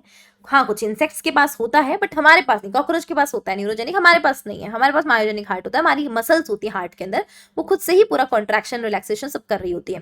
तो हमारे जो यहाँ पर मसल्स होती हैं, बेसिकली हमारे पास में कुछ मॉडिफाइड मसल्स हमारे पास में प्रेजेंट होती हैं, जिसको हम और बहुत सारे टिश्यूज भी हमारे पास में प्रेजेंट होते हैं, जिसको हम नोडल टिश्यू कहते हैं, मॉडिफाइड होते हैं बेसिकली। उन नोडल टिश्यू में हमारे पास में कौन कौन से आते हैं, ऐसे नोड आता है, एवी नोड आता है, बंडल ऑफ हिल्स आते हैं जिनको हम एवी बंडल कहते हैं, पुरकिंजे फाइबर्स भी आते हैं बेसिकली। तो 4 प्रकार के नोडल टिश्यू में 4 ये हमारे पास में टाइप्स आते हैं, ठीक है। तो हमारे पास में एक बहुत ही डिफरेंट प्रकार का टिश्यू हमारे पास प्रेजेंट होता है, इसको नोडल टिश्यू बोलते हैं, ऐसे नोड, पेस मेकर इसको हम बोलते हैं। पेस मेकर क्यों बोलते हैं, क्योंकि हार्ट का पूरा कंट्रोल, हार्ट का जो भी रिदमिक कॉन्ट्रैक्शन चल रहा है, रिदम के अंदर ये धक धक धक धक जो भी कर रहा है, ये धक धक वैसे नहीं होता, लबडब होता है, बट बाद में बताऊंगी। बट हाँ, ये जो भी कॉन्ट्रैक्शन, रिदमिक कॉन्ट्रैक्शन चल रहा है, कॉन्ट्रैक्शन को इनिशिएट करना, ये सारा काम किसका है, ऐसे नोड का होता है, इसलिए हम इसको पेस मेकर बोलते हैं। ये हमारे हार्ट की पूरी पेस को बनाए हुए रखे है ना। ऐसा नहीं कि एकदम से अचानक से धक धक धक करने लग गया, फिर अचानक से एकदम से कम हो गया, ऐसा नहीं है। बहुत कंट्रोल्ड मैनर में, रिदमिक मैनर में हमारा काम चल रहा है। इसको करवाने के लिए ऐसे नोड रिस्पॉन्सिबल होता है, इसीलिए हम इसको पेस मेकर कहते हैं। ये सबसे ज्यादा इंपल्स जनरेट करता है, 70 से 75 पर मिनट, 1 मिनट के अंदर इतनी इंपल्स जनरेट करता है। रिदमिक कॉन्ट्रैक्शन करता है और इनिशिएट करता है कॉन्ट्रैक्शन को, ठीक है, इनिशिएट करता है। साथ साथ में राइट साइड में होता है, राइट एट्रिया के राइट साइड में, पोजीशन भी ध्यान रखनी है, राइट एट्रिया के राइट साइड के अंदर हमारे पास प्रेजेंट होता है। ऑटो एक्साइटेबल है, अपने आप से एक्साइट होता है। हार्ट को एक्साइट करने के लिए कोई भी नर्व नहीं आती है, ब्रेन कोई सिग्नल नहीं देता कि भैया तुम एक्साइट हो, नहीं, अपने आप से एक्साइट होता है ये, ठीक है। ऑटो एक्साइटेबल होता है, और ऑटो एक्साइटेबल होने के बाद अपने पूरे संदेश जो होते हैं वो आगे चलकर क्या करता है, देखो पूरे हार्ट का कॉन्ट्रैक्शन करवाना है इसको, कहीं से तो शुरुआत होगी, शुरुआत होती है ऐसे नोड से। अब पूरा हार्ट, अब ऐसे नोड तो क्योंकि एट्रिया में प्रेजेंट है, ठीक है, वो एट्रिया तक अपना सिग्नल दे देगा, यहाँ तक सिग्नल दे देगा, बट वेंट्रिकल तो बहुत बड़े बड़े चैम्बर्स है, वहां तक थोड़ी सिग्नल दे देगा। वहां तक सिग्नल देने के लिए इसकी ब्रांचेस जाती हैं और आगे आगे। तो अभी क्या होता है, जैसे ऐसे नोड होता है वैसे एवी नोड भी प्रेजेंट होता है। एवी नोड कहाँ है, राइट एट्रिया के अंदर नीचे की साइड में, लेफ्ट साइड में आपको दिखाई दे रहा है, ये एवी नोड है। ये ऐसे नोड से सिग्नल पास करता है अपने पास में, और ऐसे नोड जो सॉरी एवी नोड जो होता है इसको हम पेस सेटर कहते हैं। अब ये क्या होगा, ये अपने सिग्नल जो होता है वो आगे चलकर अपने वेंट्रिकल्स में पास आउट कर रहा होता है। वेंट्रिकल में जब हमारे एवी नोड के थ्रू सिग्नल्स जाते हैं तो ये आपको जो बंडल दिखाई दे रहा है इसको हम बोलते हैं bundle of His, AV bundle. AV bundle क्यों, क्योंकि अट्रिया से वेंट्रिकल के अंदर ये बंडल के फॉर्म में ये पूरा जो है हमारा सिग्नल जा रहा है, एवी बंडल बोलते हैं। ये एवी बंडल यहाँ पर जैसे ही शुरू होता है ये आगे चलकर सीधे दो हिस्सों में डिवाइड हो जाता है। ये देख पा रहे हो, दो ब्रांचेस इसकी बन जाती है। इस एवी बंडल की दो ब्रांचेस एकदम इमीडिएटली बन जाती है, एक होती है राइट ब्रांच, एक होती है राइट ब्रांच और एक होती है लेफ्ट ब्रांच। ब्रांच बन गई। अब इन ब्रांच के ऊपर छोटे छोटे फाइबर्स होते हैं जिनको हम बोलते हैं पुरकिंजे फाइबर्स। ये पुरकिंजे फाइबर्स क्या करते हैं, मैक्सिमम इंपल्स कंडक्ट करवाते हैं।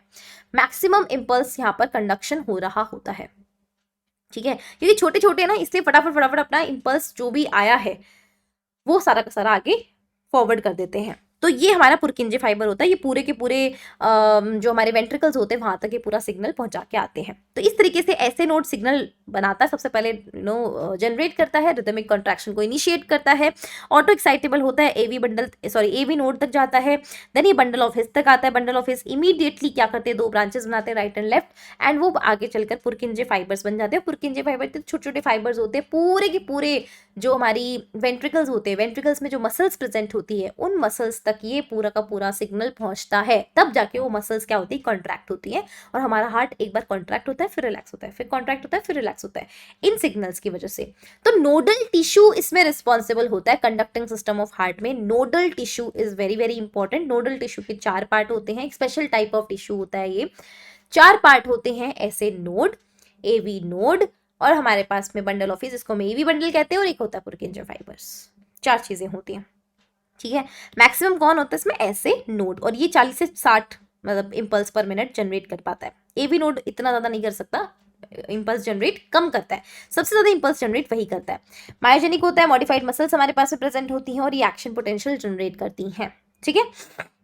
मॉडिफाइड मसल्स बोल दो या नोडल टिश्यू बोल दो, वो यही है, ऐसे नोड ही है, ऐसे नोड, एवी नोड, ये सब मॉडिफाइड मसल्स ही हैं, नोडल टिश्यू, ठीक है।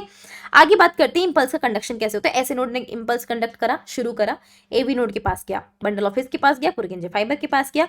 अच्छा, पुरकिंजे सेल्स अगर कहीं आए तो Purkinje cells and Purkinje fibres are different. Purkinje fibre हमारे हार्ट में होते हैं, पुरकिंजे सेल्स हमारे सेरेब्रल कॉर्टेक्स में प्रेजेंट होती हैं, जो आपके काम की चीज नहीं है, जस्ट ऐसे जान लो कि कहीं आप एक बार नीट में PYQ आ गया था, वहां पर ऐसे कंफ्यूज कर दिया था ऑप्शंस के अंदर, पुरकिंजे सेल भी दे दी थी, पुरकिंजे फाइबर्स भी दे दी थी, तो बच्चों को बस पुरकिंजे याद रहता है, सेल और फाइबर में कंफ्यूज हो जाते हैं। फाइबर्स हमारे पास हार्ट में होते हैं, सेल्स कहाँ होती हैं, कॉर्टेक्स में, सेरेब्रल कॉर्टेक्स में, ब्रेन में प्रेजेंट होती है। नाउ कार्डियक साइकिल, अब ये जो धड़कन होती है ना, एक धड़कन, हमारा हार्ट 1 मिनट में 72 टाइम्स धड़कता है एवरेज। अब ये एक धड़कन 72 धड़कन है 1 मिनट के अंदर। एक धड़कन कैसी निकलती है, हम एक धड़कन को देख लेंगे तो हमें समझ में आ जाएगा 1 मिनट में ये ऐसी 72 धड़कन हो रही है। तो हमारे हार्ट से कितनी बार ब्लड आया, कितनी बार ब्लड गया, है ना, मतलब उसी को हम धड़कन बोल रहे होते हैं। जब हमारा हार्ट में ब्लड आता है और वहां से पंप होता है, जितनी बार हमारा हार्ट पंप करता है उसी को हम एक धड़कन बोल रहे होते हैं। अब यहाँ पर देखो, इस पूरी धड़कन को करवाने के लिए इसको बोलते हैं कार्डियक साइकिल। इसका ड्यूरेशन होता है 0.8 सेकेंड का। तो एक धड़कन आपकी 0.8 सेकेंड में कंप्लीट होती है। तो आप सोचो 1 मिनट में 72 टाइम्स हो गया ना एवरेज, तो 1 मिनट के अंदर आपकी 72 टाइम्स है, और एक साइकिल का ड्यूरेशन होता है 0.8 सेकेंड, 8 सेकेंड। तो उसमें क्या होता है कि उस 0.8 सेकेंड में, आप मानोगे नहीं, उस 0.8 सेकेंड में हार्ट में ब्लड आता भी है और हार्ट से ब्लड पंप भी हो जाता है। एक कंप्लीट साइकिल कंप्लीट हो जाता है, समझ पा रहे हो। तो हमारे हार्ट में 2 बारी ब्लड आके निकल जाता है 0.8 सेकेंड के अंदर, इतना फास्ट होता है अंदर, ठीक है।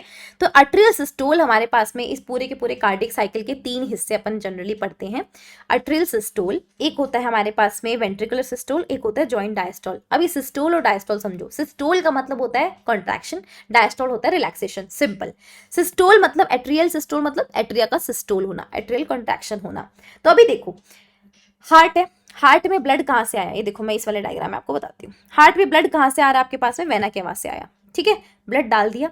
अब अट्रिया का जो ब्लड होता है, मैंने आपको बताया था 70% ब्लड तो ऐसे ही पैसिवली ट्रांसफर हो जाता है, वेंट्रिकल से भर जाता है, ठीक है, भर गया।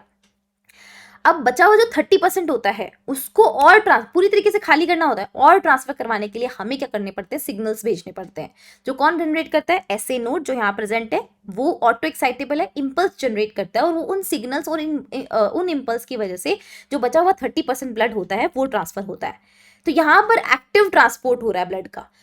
पैसिवली तो कैसे हो रहा था, 70% नॉर्मली ऐसे ही अपने आप चलता है, ये वाल्व खुले रहते हैं, अपने आप बस टपक टपक करके ब्लड चला जाता है 70%। 30% जो है इसके लिए इंपल्स जनरेट करने पड़ते हैं ऐसे नोड को।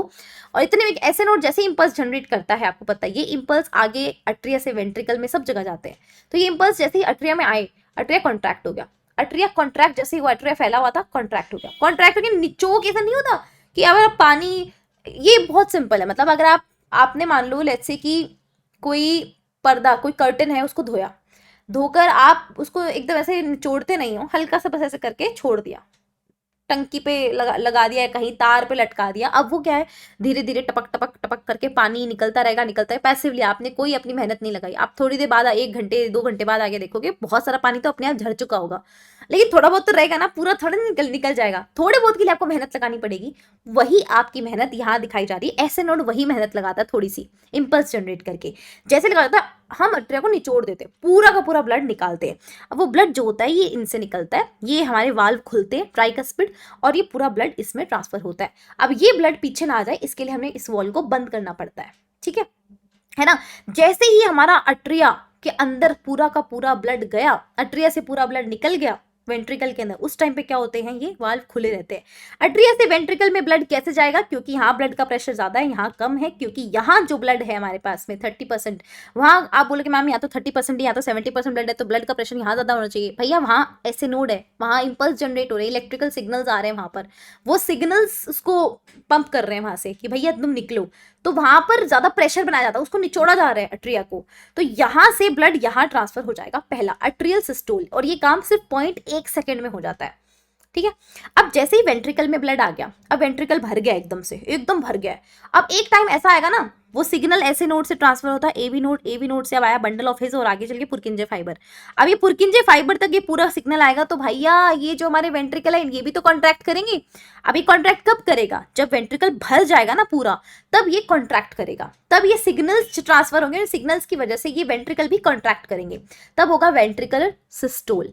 वेंट्रिकल सिस्टोल होता है उस कंडीशन में, है ना। अब वेंट्रिकल सिस्टोल होगा क्योंकि यहाँ पर प्रेशर ज्यादा हो गया ब्लड का, वेंट्रिकल को बाहर निकालना है ब्लड, जैसे ये बाहर निकालेगा यहाँ पर पल्मोनरी आर्टरी में ब्लड भेजेगा, सोचो ये जाएगा, तो अब ये क्या हो, सेमिलुनर वाल्व खुले हैं, वेंट्रिकल सिस्टोल जब हो रहा है सेमिलुनर वाल्व खुले होते हैं एकदम से, ठीक है।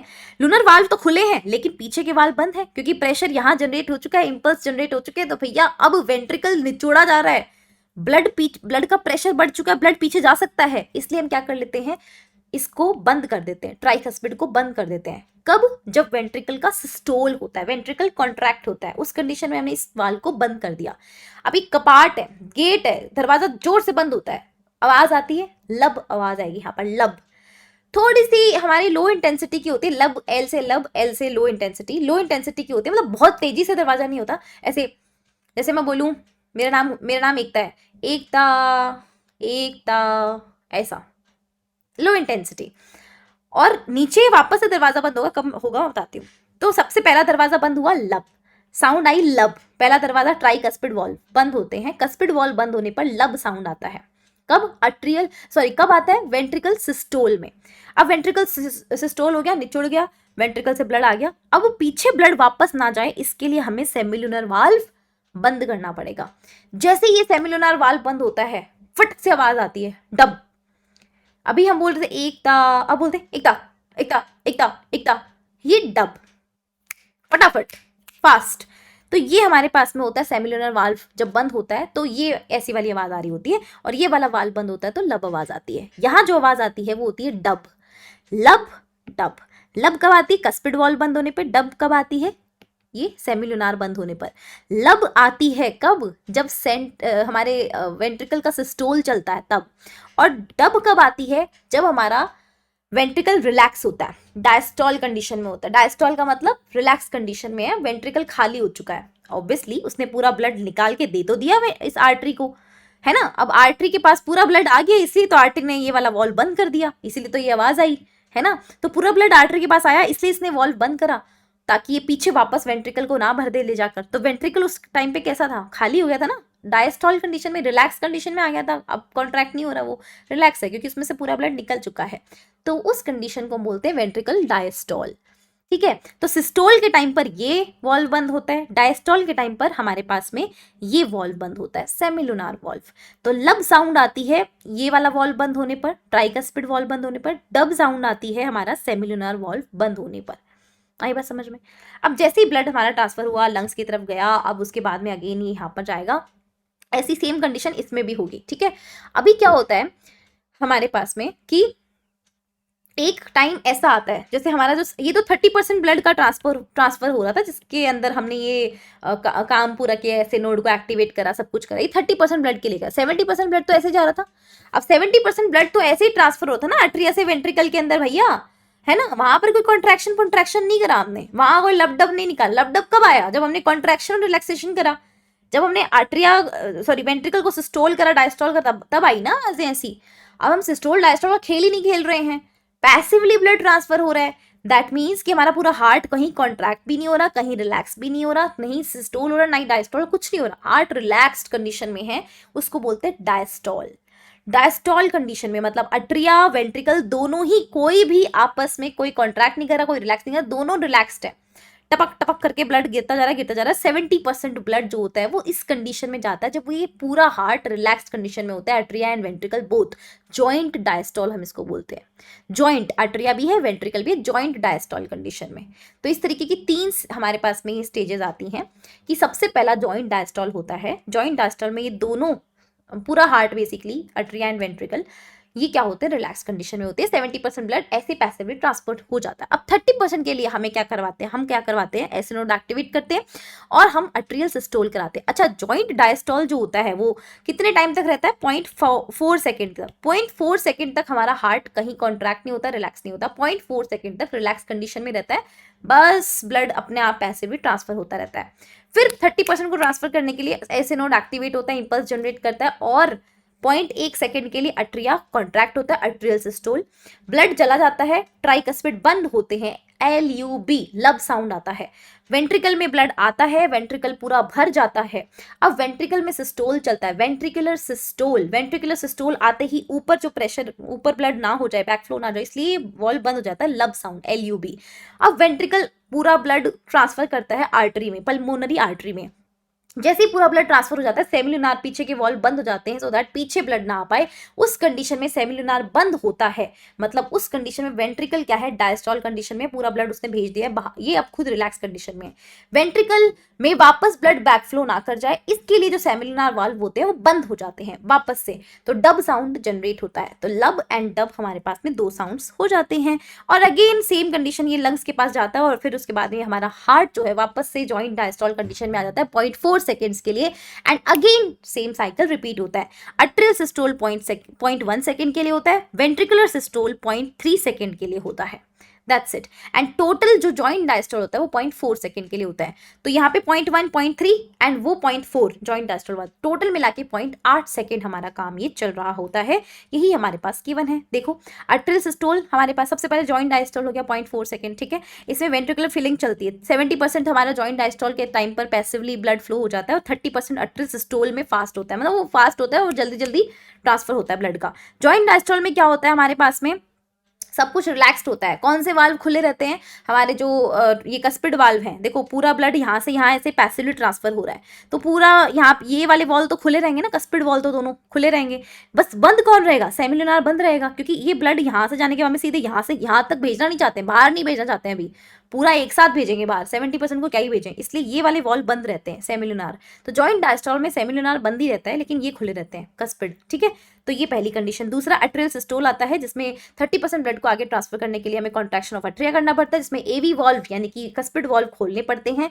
जैसे ही हम कस्पिड वॉल्व खोलते हैं तो आपको पता है कि ये देखो, अगर अट्रिया कॉन्ट्रैक्ट कर रहा है तो साधारण सी बात है, अगर अट्रिया कॉन्ट्रैक्ट कर रहा है मतलब अट्रिया के अंदर ब्लड प्रेशर ज्यादा है, वो ब्लड पीछे जा सकता है अट्रिया से, कहाँ, वेना केवा में। तो ये वेना केवा की जो वॉल लगे हुए हैं, इन वॉल को हम बंद कर देते हैं, इससे ये पीछे बैक फ्लो रुक जाता है। तो वेना केवा के वॉल्स बंद होते हैं जब अट्रियल सिस्टोल होता है तो, और अट्रिया का पूरा ब्लड आ जाता है, कस्पिड वॉल्व खुले रहते हैं।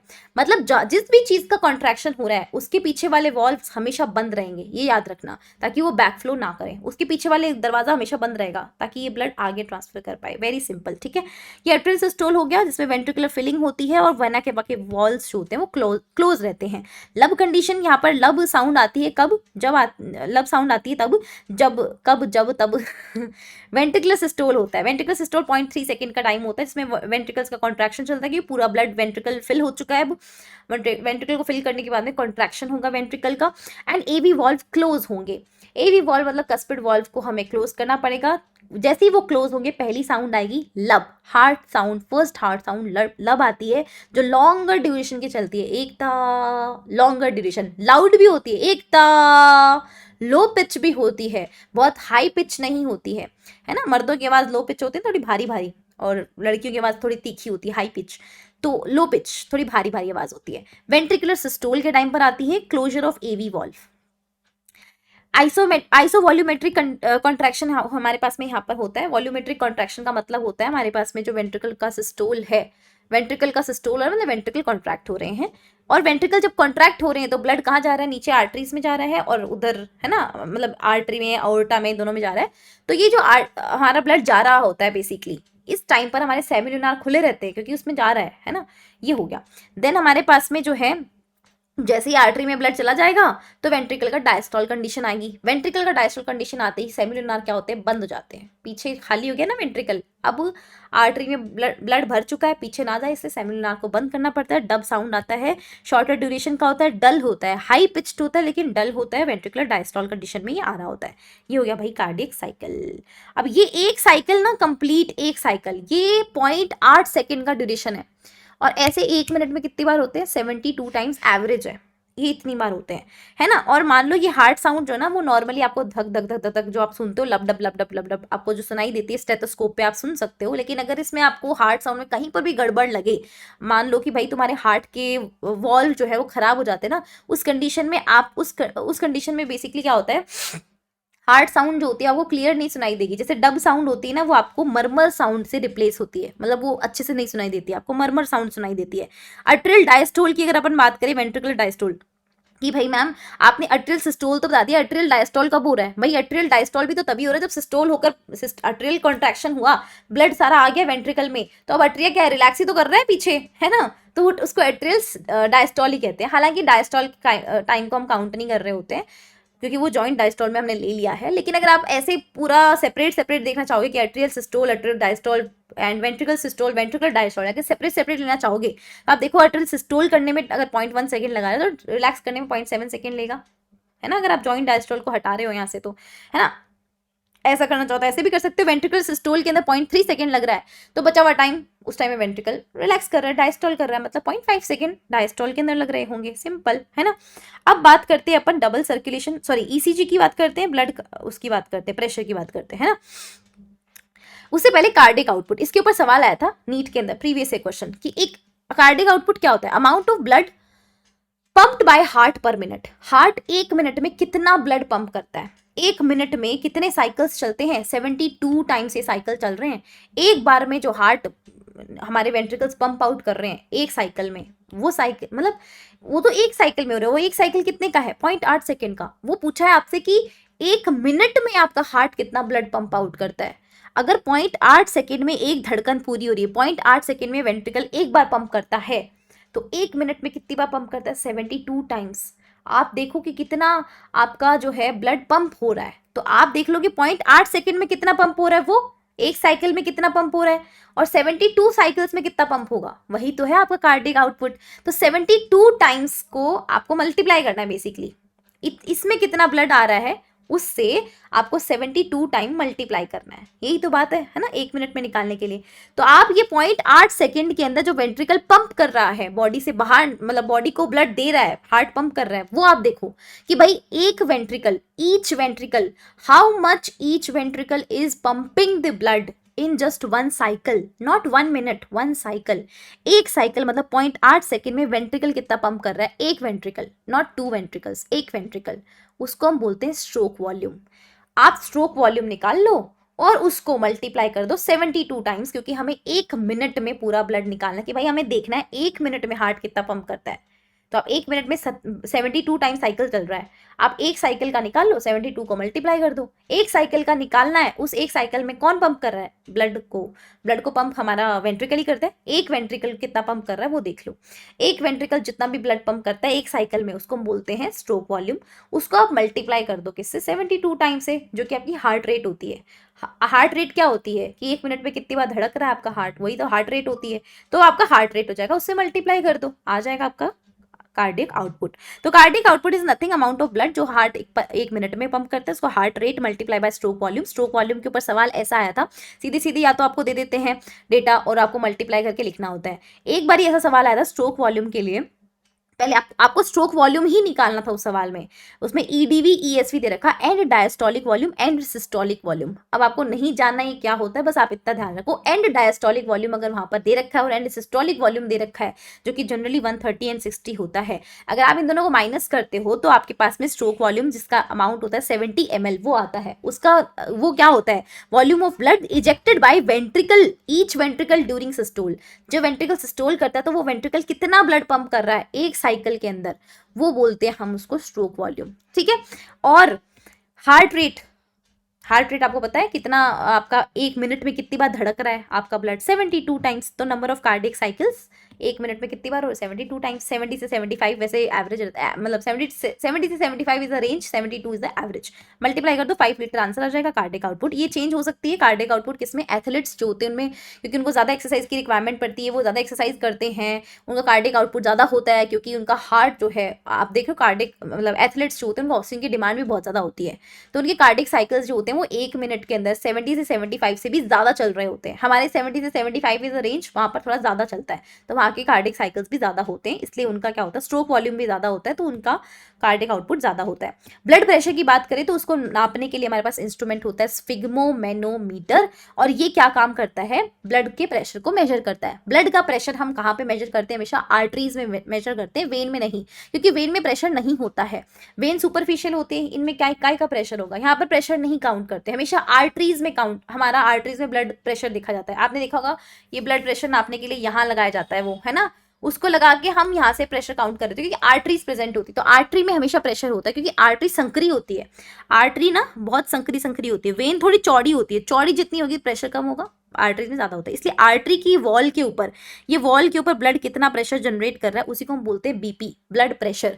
इसमें इसको निकालने का फॉर्मूला होता है systolic pressure upon diastolic pressure. Systole का कितना प्रेशर है, डायस्टोल का कितना प्रेशर है, बस वो देखना आपको, है ना, किसमें, आर्टरी के अंदर। तो 120/80 इज अ नॉर्मल, अगर इससे ज्यादा आपको दिखाई दे 140 अब 190 दिखाई दे, हाइपरटेंशन कंडीशन हो जाती है, हाई बीपी की कंडीशन हो जाती है। ईसीजी इलेक्ट्रोकार्डियोग्राम होता है, इसका ग्राफिकल रिप्रेजेंटेशन हम बोलते हैं, ईसीजी इज अ इलेक्ट्रोकार्डियोग्राम, इसका फुल फॉर्म है, ये ग्राफिकल रिप्रेजेंटेशन है आपकी हार्ट में इलेक्ट्रिकल एक्टिविटी कितनी चल रही है, कब आपका अट्रिया सिस्टोल हो रहा है, कब डायस्टोल हो रहा है, वो सब चीज़ों को मेजर करने के लिए हमारे पास ईसीजी आता है, जो कि ग्राफिकल रिप्रेजेंटेशन होती है। इसको करवाने के लिए, ईसीजी करने के लिए हम एक इंस्ट्रूमेंट का यूज करते हैं, इसको बोलते हैं इलेक्ट्रोकार्डियोग्राफ। अब ग्राफ को कंफ्यूज मत करना, कई लोग कहते हैं ग्राफ है इसलिए ग्राफिकल रिप्रेजेंटेशन, नहीं, इलेक्ट्रोकार्डियोग्राफ एक इंस्ट्रूमेंट है, electrocardiograph is not the graphical representation. Graphical representation तो ईसीजी है, कार्डियोग्राम है, ग्राम है, ठीक है। कार्डियोग्राफ इज इंस्ट्रूमेंट जिससे ईसीजी करी जाती है। कैसे करते हैं ईसीजी, हम पेशेंट को लेटाते हैं, पेशेंट की राइट एंड लेफ्ट रिस्ट के ऊपर हम लीड लगा देते हैं, है ना, जहां से हम उसको मेजर कर सकते हैं, एंड एक लेफ्ट एंकल के ऊपर लीड लगा देते हैं, ठीक है। इसके बाद में अपन बात करते हैं कि भाई देखो ईसीजी की कुछ इस तरीके की आती है, पी वेव आती है, क्यूआरएस वेव आती है, टी वेव हमारे पास में आती है। तो ये डायग्राम हो जाता है। पी क्या होता है, अट्रियल सिस्टोल को शो करता है, अट्रियल जो डीपोलराइजेशन होता है, सिस्टोल जिसको हम कॉन्ट्रैक्शन बोलते हैं, और इसी को ही थोड़ी अंग्रेजी भाषा में क्या बोलते हैं, डीपोलराइजेशन। डीपोलराइजेशन देखो 3 टर्म्स आती हैं, एक होता है पोलराइजेशन, एक होता है पॉलराइजेशन, एक होता है डीपोलराइजेशन, और एक होता है रीपोलराइजेशन, ठीक है। अभी आपको मैं समझा देती हूँ इसको। पॉलराइजेशन का मतलब होता है इनएक्टिव स्टेज, कोई कुछ नहीं कर रहा वहां, इनएक्टिव है, डीपोलराइजेशन का मतलब एक्टिव हो चुका है, रीपोलराइजेशन का मतलब इसका मन करा कि भाई बहुत एक्टिव हो गया, वापस से अपन डीएक्टिवेट हो जाते हैं ऐसा। तो पहले एक्टिव हो जाओ, मतलब पहले एक्टिव मत रहो, कुछ भी मत करो, शुरू शुरू में इनिशियल स्टेज में कुछ नहीं हो रहा है, पोलराइजेशन। एक्टिव हो गया, डीपोलराइजेशन। एक्टिव होते होते थक गया कि भैया अब रुक जाओ, वापस से इनएक्टिव हो जाओ, रीपोलराइजेशन। री, रिचार्ज, रिव्यू, री, वापस से। पोलराइजेशन मतलब पोलराइज हो गया, डीएक्टिवेट हो गया, इस तरीके से। तो अट्रियल डीपोलराइजेशन मतलब एक्टिवेटेड अट्रिया, दैट मींस कि वो कॉन्ट्रैक्शन करेगा। सिस्टोल कंडीशन में एक्टिवेटेड होता है, आपको पता है। डायस्टोल में तो आराम कर रहा है, एक्टिवेटेड नहीं है। सिस्टोल कंडीशन में कॉन्ट्रैक्शन करता है। तो अट्रियल कॉन्ट्रैक्शन, अट्रियल डीपोलराइजेशन में पी वेव शो करती है। पी वेव शो करती है में अट्रिया का कॉन्ट्रैक्शन चल रहा है। क्यू वेव शो करती है में वेंट्रिकल का कॉन्ट्रैक्शन चल रहा है, ventricle depolarisation. Ma'am Atria relax भी तो कर रहा होगा, अट्रिया का पोलराइजेशन, अट्रिया का रीपोलराइजेशन क्यों नहीं शो करा गया यहाँ पर कि भाई यहाँ तो चलो अट्रिया एक्टिव है, पर अट्रिया एक्टिव होने के बाद जब वेंट्रिकल एक्टिव हुआ, वेंट्रिकल का सिस्टोल शो कर रहा है क्यूआरएस, ठीक है, तो इससे इसके बीच में अट्रिया रिलैक्स भी तो होना चाहिए। हाँ जी, अट्रिया रिलैक्स भी होता है, लेकिन ईसीजी में शो नहीं होता है। ईसीजी के अंदर जो क्यूआरएस कॉम्प्लेक्स आपका दिखाई जाता है, इसके पीछे छुप जाता है वो, मतलब यहाँ पर नहीं होता। आपको पी वेव याद रखनी है अट्रियल डीपोलराइजेशन के लिए। अट्रिया कॉन्ट्रैक्ट करता है, क्यूआरएस में आपका वेंट्रिकल डीपोलराइजेशन होता है, वेंट्रिकल कॉन्ट्रैक्ट करता है, एंड जो टी वेव होती है वो वेंट्रिकल रीपोलराइजेशन होती है। मतलब वेंट्रिकल का कॉन्ट्रैक्शन भी शो करा गया, वेंट्रिकल डीपोलराइज भी हो रहा है, और वेंट्रिकल मतलब कॉन्ट्रैक्ट होकर वापस से रिलैक्स भी होता है, यानी रीपोलराइज भी होता है। तो पहले तो डीपोलराइज हुआ क्यूआरएस में, फिर रीपोलराइज हुआ टी वेव में। अट्रिया का रीपोलराइजेशन नहीं शो करा गया, क्योंकि अट्रिया का रीपोलराइजेशन कहीं यहाँ पर ही क्यूआरएस में ही छुप जाता है, तो दिखता नहीं है। तो atria depolarization, atria activation, QRS, ventricle depolarization, ventricle activation, ventricle को वापस से रिलैक्स करते हैं, मतलब रीपोलराइजेशन, टी वेव शो करता है। अब इस टी वेव का शेप हम देख देख के पता लगा सकते हैं हार्ट की कोई बीमारी तो नहीं है। अगर किसी इंसान में इस टी वेव, थोड़ी सी ये टी वेव जो होती है थोड़ा ऊपर की तरफ होती है, तो दैट मीन्स उस इंसान में हार्ट अटैक के चांसेस बहुत ज़्यादा हैं। अगर हमारी जो ये कंप्लीट ईसीजी होती है, इस ईसीजी की चौड़ाई ज़्यादा है, दैट मीन्स ब्रेकीकार्डिया, हार्ट की धड़कनें कम है, कार्डिक साइकिल्स 1 मिनट में यूजुअल से कम चल रहे हैं। अगर विड्थ कम है यूजुअल से, दैट मीन्स टेकीकार्डिया, हार्ट की धड़कनें बहुत ज़्यादा हैं। हार्ट की धड़कनें बहुत ज़्यादा मतलब 1 मिनट में हार्ट बहुत बहुत ज़्यादा पंप कर रहा है, एंजाइटी इश्यूज आ रहे हैं, तुमको बहुत ज़्यादा पंप कर रहा है हार्ट, ठीक है, वो हो सकता है। तो ये आपको ये शो करता है। इसके साथ साथ में जो क्यूआरएस कॉम्प्लेक्स होता है, आप पूरी ईसीजी देख लो, आप किसी भी इंसान की ईसीजी देखोगे ना, वो आपको दिखाती है क्यूआरएस कॉम्प्लेक्स, उस पूरी ईसीजी में काउंट कर लेना चाहिए से। वो क्यूआरएस कॉम्प्लेक्स की काउंटिंग क्यों कर रहे हो आप, ताकि आपको पता लग जाए कि कितने कार्डिक साइकिल्स यहाँ चल रहे हैं। क्यूआरएस कॉम्प्लेक्स को काउंट करना, दैट मीन्स कि आपकी धड़कन काउंट कर रहे हो कि उस इंसान की धड़कनें सही तो चल रही हैं कि नहीं चल रही हैं। तो क्यूआरएस कॉम्प्लेक्स जो होता है वो कंप्लीट एक आपको शो करता है, एक कंप्लीट धड़कन को, एक हार्ट बीट को शो कर रहा होता है, ठीक है। तो देखो यहाँ पर देखा, P wave represent the electrical excitation, depolarization of atria which leads to the contraction of both atria, ठीक है। QRS complex represent the depolarization of the ventricle, ventricle depolarize हो जाता है, which initiate the ventricle contraction, ventricle contraction हो जाता है, contraction starts shortly after Q and marks the beginning of the systole, Q के just बाद contraction start होता है, और ये systole की beginning है, ventricle systole की beginning है, ventricle का systole होता है यहाँ पर। टी वेव रिप्रेजेंट करता है वेंट्रिकल रिटर्न कर जाते हैं वापस रिलैक्स कंडीशन में, एक्साइटेड से नॉर्मल हो जाते हैं, रीपोलराइजेशन हम इसको बोलते हैं। End of T wave mark the end of systole, तो टी वेव का जो एंड होता है वो किसको मार्क करता है कि भाई सिस्टोल एंड हो चुका है, अब वेंट्रिकल एकदम से फाइनल रिलैक्स हो चुके हैं, ठीक है। Obviously by counting the number of QRS complex that occur in the given period of time, one can determine the heart beat rate of an individual, भाई एक इंसान की हार्ट रेट पता लगा सकते हो अगर तुम क्यूआरएस कॉम्प्लेक्स को काउंट कर लेते हो तो। Since the ECG obtained from the different individual has roughly the same shape of the given lead configuration, हर एक के अंदर भाई ECG सेम तरीके की ही होती है, लेकिन आप इसको देखकर पता लगा सकते हो, इसकी शेप को देखकर पता लगा सकते हो कि क्या डिजीज है, क्या एबनॉर्मेलिटी है किसी इंसान के अंदर। तो ये बहुत क्लिनिकल इसका सिग्निफिकेंस है, बहुत ज़्यादा सिग्निफिकेंस है। डबल सर्कुलेशन, तो देखो मैंने आपको ऑलरेडी बता दिया, हार्ट से 2 बारी ब्लड जाना, 2 बारी कैसे जा रहा है, 2 सर्कुलेशंस चल रहे हैं, 2 पाथवेज चल रहे हैं, पहला पल्मोनरी पाथवे, दूसरा होता है सिस्टमेटिक पाथवे। मतलब एक तो होता है आपके बॉडी से हार्ट और हार्ट से लंग्स, ठीक है, ये 2 आपकी तरफ जा रहा है, ठीक है, फिर वापस से उल्टा, लंग से हार्ट, हार्ट से बॉडी। ठीक है, बॉडी और हार्ट का जो भी कनेक्शन आएगा, बॉडी से हार्ट एंड हार्ट से बॉडी वापस जा रहा है, ये वाला हमारा सिस्टमेटिक पाथवे होता है, क्योंकि हमारा सिस्टम से होते हुए ब्लड जा रहा है, बॉडी सिस्टम से ब्लड होते हुए जा रहा है, सिस्टमेटिक पाथवे। लंग से हार्ट, हार्ट से लंग, ये जो कंडीशन चल रही है, ये कंडीशन चलती है हमारा पल्मोनरी पाथवे, जिसमें पल्मोनरी वर्ड आया मतलब लंग्स इन्वॉल्व है। लंग्स और हार्ट के बीच में जो चल रहा है, दो पाथवेज हैं। पल्मोनरी पाथवे में क्या होता है आपको पता है, राइट वेंट्रिकल जो होते हैं वो ब्लड जाता है, राइट वेंट्रिकल से ब्लड कहाँ जाता है, पल्मोनरी आर्टरी में। पल्मोनरी आर्टरी लंग्स को देती है और पल्मोनरी वेन में छोड़ देती है। ये सारे लंग्स से रिलेटेड है और हार्ट से रिलेटेड है। तो यहाँ हार्ट और ये सारा लंग्स से रिलेटेड है, तो ये क्या हो गया, पल्मोनरी पाथवे। सिस्टमेटिक में लेफ्ट वेंट्रिकल से बाहर निकला, अओर्टा टिश्यूज हमारे गए और राइट वेंट्रिकल में वापस आ गया, है ना, राइट वेंट्रिकल में नहीं, राइट अट्रिया में वापस आ गया, सॉरी, राइट अट्रिया में वापस आ गया, टिश्यू से निकल के, है ना, वापस अट्रिया रिसीव कर देता है उसको। तो कुछ इस तरीके का हमारे पास में पाथवे हो जाता है, सिस्टमेटिक पाथवे।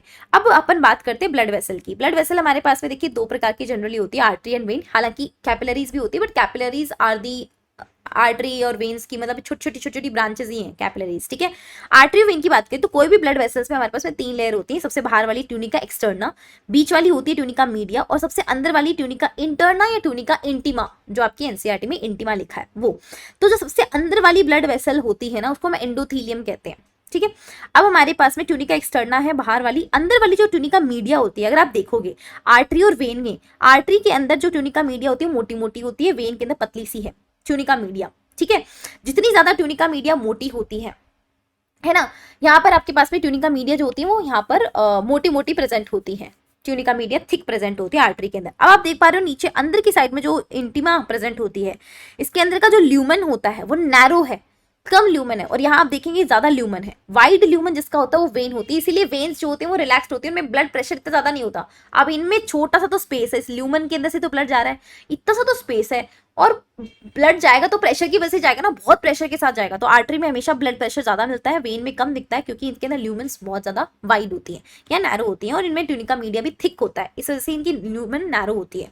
तो बीपी बहुत ज्यादा होता है, इनमें वाल्व नहीं होते, आर्टरीज में कभी भी वाल्व आपको देखने को नहीं मिलेंगे, एंड डीप सीटेड होती है। कभी भी आपकी बॉडी की सरफेस पे आपको कहीं पर भी आर्टरी नहीं मिलती है, आर्टरी ढूंढने के लिए भाई वो डीप सीटेड होती है आर्टरी। ठीक है, आर्टरी में कभी भी इंजेक्शन भी आर्टरी में नहीं लगता, आपको कभी भी वैक्सीन लगता है वो आर्टरी में नहीं, वेन में लगता है, क्योंकि आर्टरी में अगर एक बार लग गया ना तो आर्टरी बहुत प्रेशर के साथ ब्लड बाहर निकालती है। तो आर्टरीज में कभी भी नहीं लगता है, वेन्स में लगता है, सुपरफिशियल जो वेन्स होती है इनमें। लेकिन आर्टरीज हमेशा डीप सीटेड होती है, कभी भी सुपरफिशियल नहीं होती, ये सुपरफिशियल होती है वेन। देन कैपिलरी आती है, कैपिलरी क्या होती है, बहुत पतली फाइन होती है ब्रांचेस। तो कैपिलरी के अंदर ट्यूनिका इंटीमा ही होती है, जैसे नॉर्मल ब्लड वेसल्स में ट्यूनिका एक्सटर्ना, मीडिया, इंटीमा तीनों होती है, वहां पर सिर्फ इंटीमा ही होती है, एंडोथीलियम ही होती है, वो बहुत पतली होती है और एक्सचेंज करने में काम आती है, जो कि हमने पढ़ा था हमारा जो breathing and exchange of gases पढ़ा था हमने। तो वहां पर वो जो एल्वुलाई थी उसके पास में कौन प्रेजेंट था, कैपिलरीज प्रेजेंट थी, जो एक्सचेंज ऑफ गैसेस करती हैं, बहुत पतली होती हैं, कैपिलरीज ही कर सकती हैं बेसिकली एक्सचेंज। ठीक है, अब ये डबल सर्कुलेशन आप पढ़ ही लोगे कंप्लीटली, मैंने बता दिया, ये आपका डायग्राम एनसीईआरटी वाला है, थोड़ा सा देख लेते हैं। ये देखिए, ये आपके पास में क्या है, वेन प्रेजेंट है, तो यहाँ पर आपके पास में स्मूथ मसल्स है, इसकी ल्यूमन देखो कितनी वाइड है, और यहाँ पर भी स्मूथ मसल्स है, लेकिन इसकी ल्यूमन देखो कितनी छोटी सी आर्टरी की। ठीक है, ये कैपिलरी है, बहुत पतली सी है, कैपिलरी आपको दिखाएगा बहुत पतली है, क्योंकि इसके अंदर तीनों लेयर्स नहीं होती, सिर्फ इंटीमा प्रेजेंट होती है। ये बॉडी पार्ट्स है, ब्लड कहाँ जा रहा है भैया, बहुत ग्रेट वेन्स होती है वेना केवा, उसके थ्रू राइट अट्रिया वेंट्रिकल में चला गया, वेंट्रिकल से बाहर निकल के पल्मोनरी आर्टरी में घुस के और लंग्स में चला गया, पल्मोनरी वेन से आ गया, और वेन्स से निकलने के बाद डोर्सल आउर्टा में आने के बाद में ये बॉडी पार्ट्स में वापस आ गया। तो कुछ इस तरीके का ये डबल सर्कुलेशन चलता है। अब कार्डियक एक्टिविटी को हमें रेगुलेट करना है, तो रेगुलेट करने के लिए क्या क्या होता है, दो तरीके से रेगुलेट हो सकती है। एक तो देखो हमारा हार्ट जो होता है मायोजेनिक होता है, ऐसे नोड खुद ही एक्टिवेट कर लेता है, सब कुछ कर लेता है ऐसे नोड। लेकिन स्टिल हमारे हार्ट के अंदर जो है न्यूरोजेनिक एक्टिविटीज, मतलब हमारा नर्व जो होता है, नर्वस सिस्टम होता है, वो भी इन्वॉल्व होता है उसको कंट्रोल करने के लिए, नॉट इनिशिएट करने के लिए, इंपल्स जनरेट करने के लिए नहीं, उसको रेगुलेट करने के लिए, उस कार्डियक एक्टिविटी को रेगुलेट करने के लिए न्यूरल सिस्टम भी इन्वॉल्व होता है। जैसे normal activities of heart are regulated intrinsically, that is auto regulated by specialised muscle nodal tissue.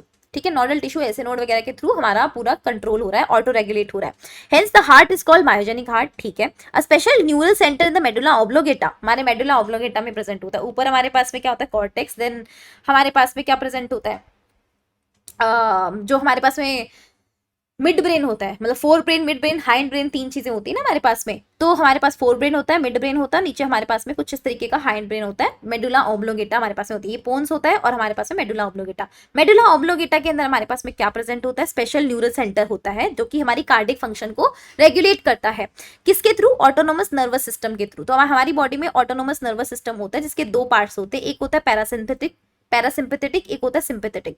तो सिंपैथेटिक एंड पैरासिम्पैथेटिक दो सिस्टम्स होते हैं। जो सिंपैथेटिक नर्व्स होती है हमारी, जो एएनएस का ही पार्ट है, वो हमेशा हार्ट बीट को इंक्रीज करवाती है।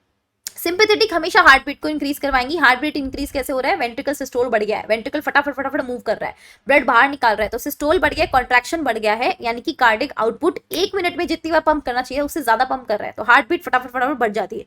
लगता है डर, लगता है डर वाली कंडीशन में ऐसा कंडीशन हो जाता है। डर वाली कंडीशन में सिंपैथेटिक नर्वस सिस्टम एक्टिवेट हो जाता है, हार्ट बीट को बढ़ाता है, कार्डिक आउटपुट को बढ़ाता है, और वेंट्रिकल कॉन्ट्रैक्शन की स्ट्रेंथ को बढ़ा देता है।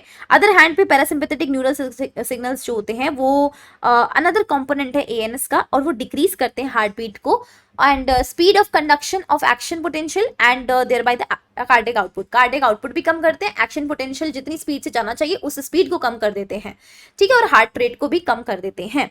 एंड ऑल्सो हमारे पास ये तो हो गया पूरा न्यूरल कंट्रोल, न्यूरल रेगुलेशन। एक होता है हमारे पास में हार्मोनल रेगुलेशन। कौन से हार्मोन्स होते हैं जो हमारे हार्ट कार्डिक एक्टिविटी को कंट्रोल करते हैं? Adrenal medullary hormones. कौन से? Adrenaline hormone and nor adrenaline hormones. ये हार्मोन्स भी हमारे कार्डिक आउटपुट को बढ़ाने का और घटाने का जिम्मा रखते हैं। अब आप मुझे बताओगे मुझे कमेंट्स के अंदर कि इनके और क्या नाम होते हैं? Adrenaline and nor adrenaline hormone के और भी नाम होते हैं। 3F हार्मोन हम इसको बोलते हैं। ये 3F हार्मोन का मतलब क्या है? 3F, ठीक है, इसका क्या नाम, क्या मतलब है? अब चलते हैं डिसऑर्डर्स के ऊपर। सर्कुलेटरी सिस्टम में सबसे पहला होता है हाई ब्लड प्रेशर। तो देखो हाइपरटेंशन इसको बोलते हैं। ब्लड प्रेशर अगर थोड़ा सा नॉर्मल से ज्यादा हो जाए, नॉर्मल 120/80 होता है, अगर इससे ज्यादा हो गया तो आपके पास में क्या होगा? ये कंडीशन हो जाती है हाइपरटेंशन, जो कि 140/90 है, इससे भी ज्यादा हो गया तो बहुत बड़ी प्रॉब्लम हो सकती है, इसको हम हाइपरटेंशन कहते हैं। High blood pressure leads to heart disease, also effect the vital organs. अगर ज्यादा ब्लड प्रेशर हो गया है तो आपकी हार्ट डिजीज भी हो सकती है, ब्रेन को इफेक्ट हो सकता है, किडनी को इफेक्ट हो सकता है, क्योंकि जनरली जो हार्ट का ब्लड होता है ना वो मेजॉरिटी में किडनी के पास भी जा रहा होता है, ब्रेन के पास भी जा रहा होता है। तो अगर हार्ट में ही ब्लड बहुत ज्यादा प्रेशर के साथ जा रहा है ना तो फिर दिक्कत है। मतलब हार्ट से ही ब्लड अगर प्रेशर के साथ आ रहा है तो फिर ब्रेन और किडनी को भी प्रॉब्लम्स हो सकती है। वाइटल ऑर्गन्स है हमारे। Coronary artery disease. अब इसमें क्या होता है कि जो हमारी कोरोनरी आर्टरी होती है, कोरोनरी आर्टरी कौन सी होती है? जैसे हमारा हार्ट है तो हार्ट भी तो एक ऑर्गन है, इसको भी तो ब्लड चाहिए, इसको ब्लड देने के लिए कोरोनरी आर्टरी आती है ना। कोरोनरी आर्टरी होती है जो उसको ब्लड देती है।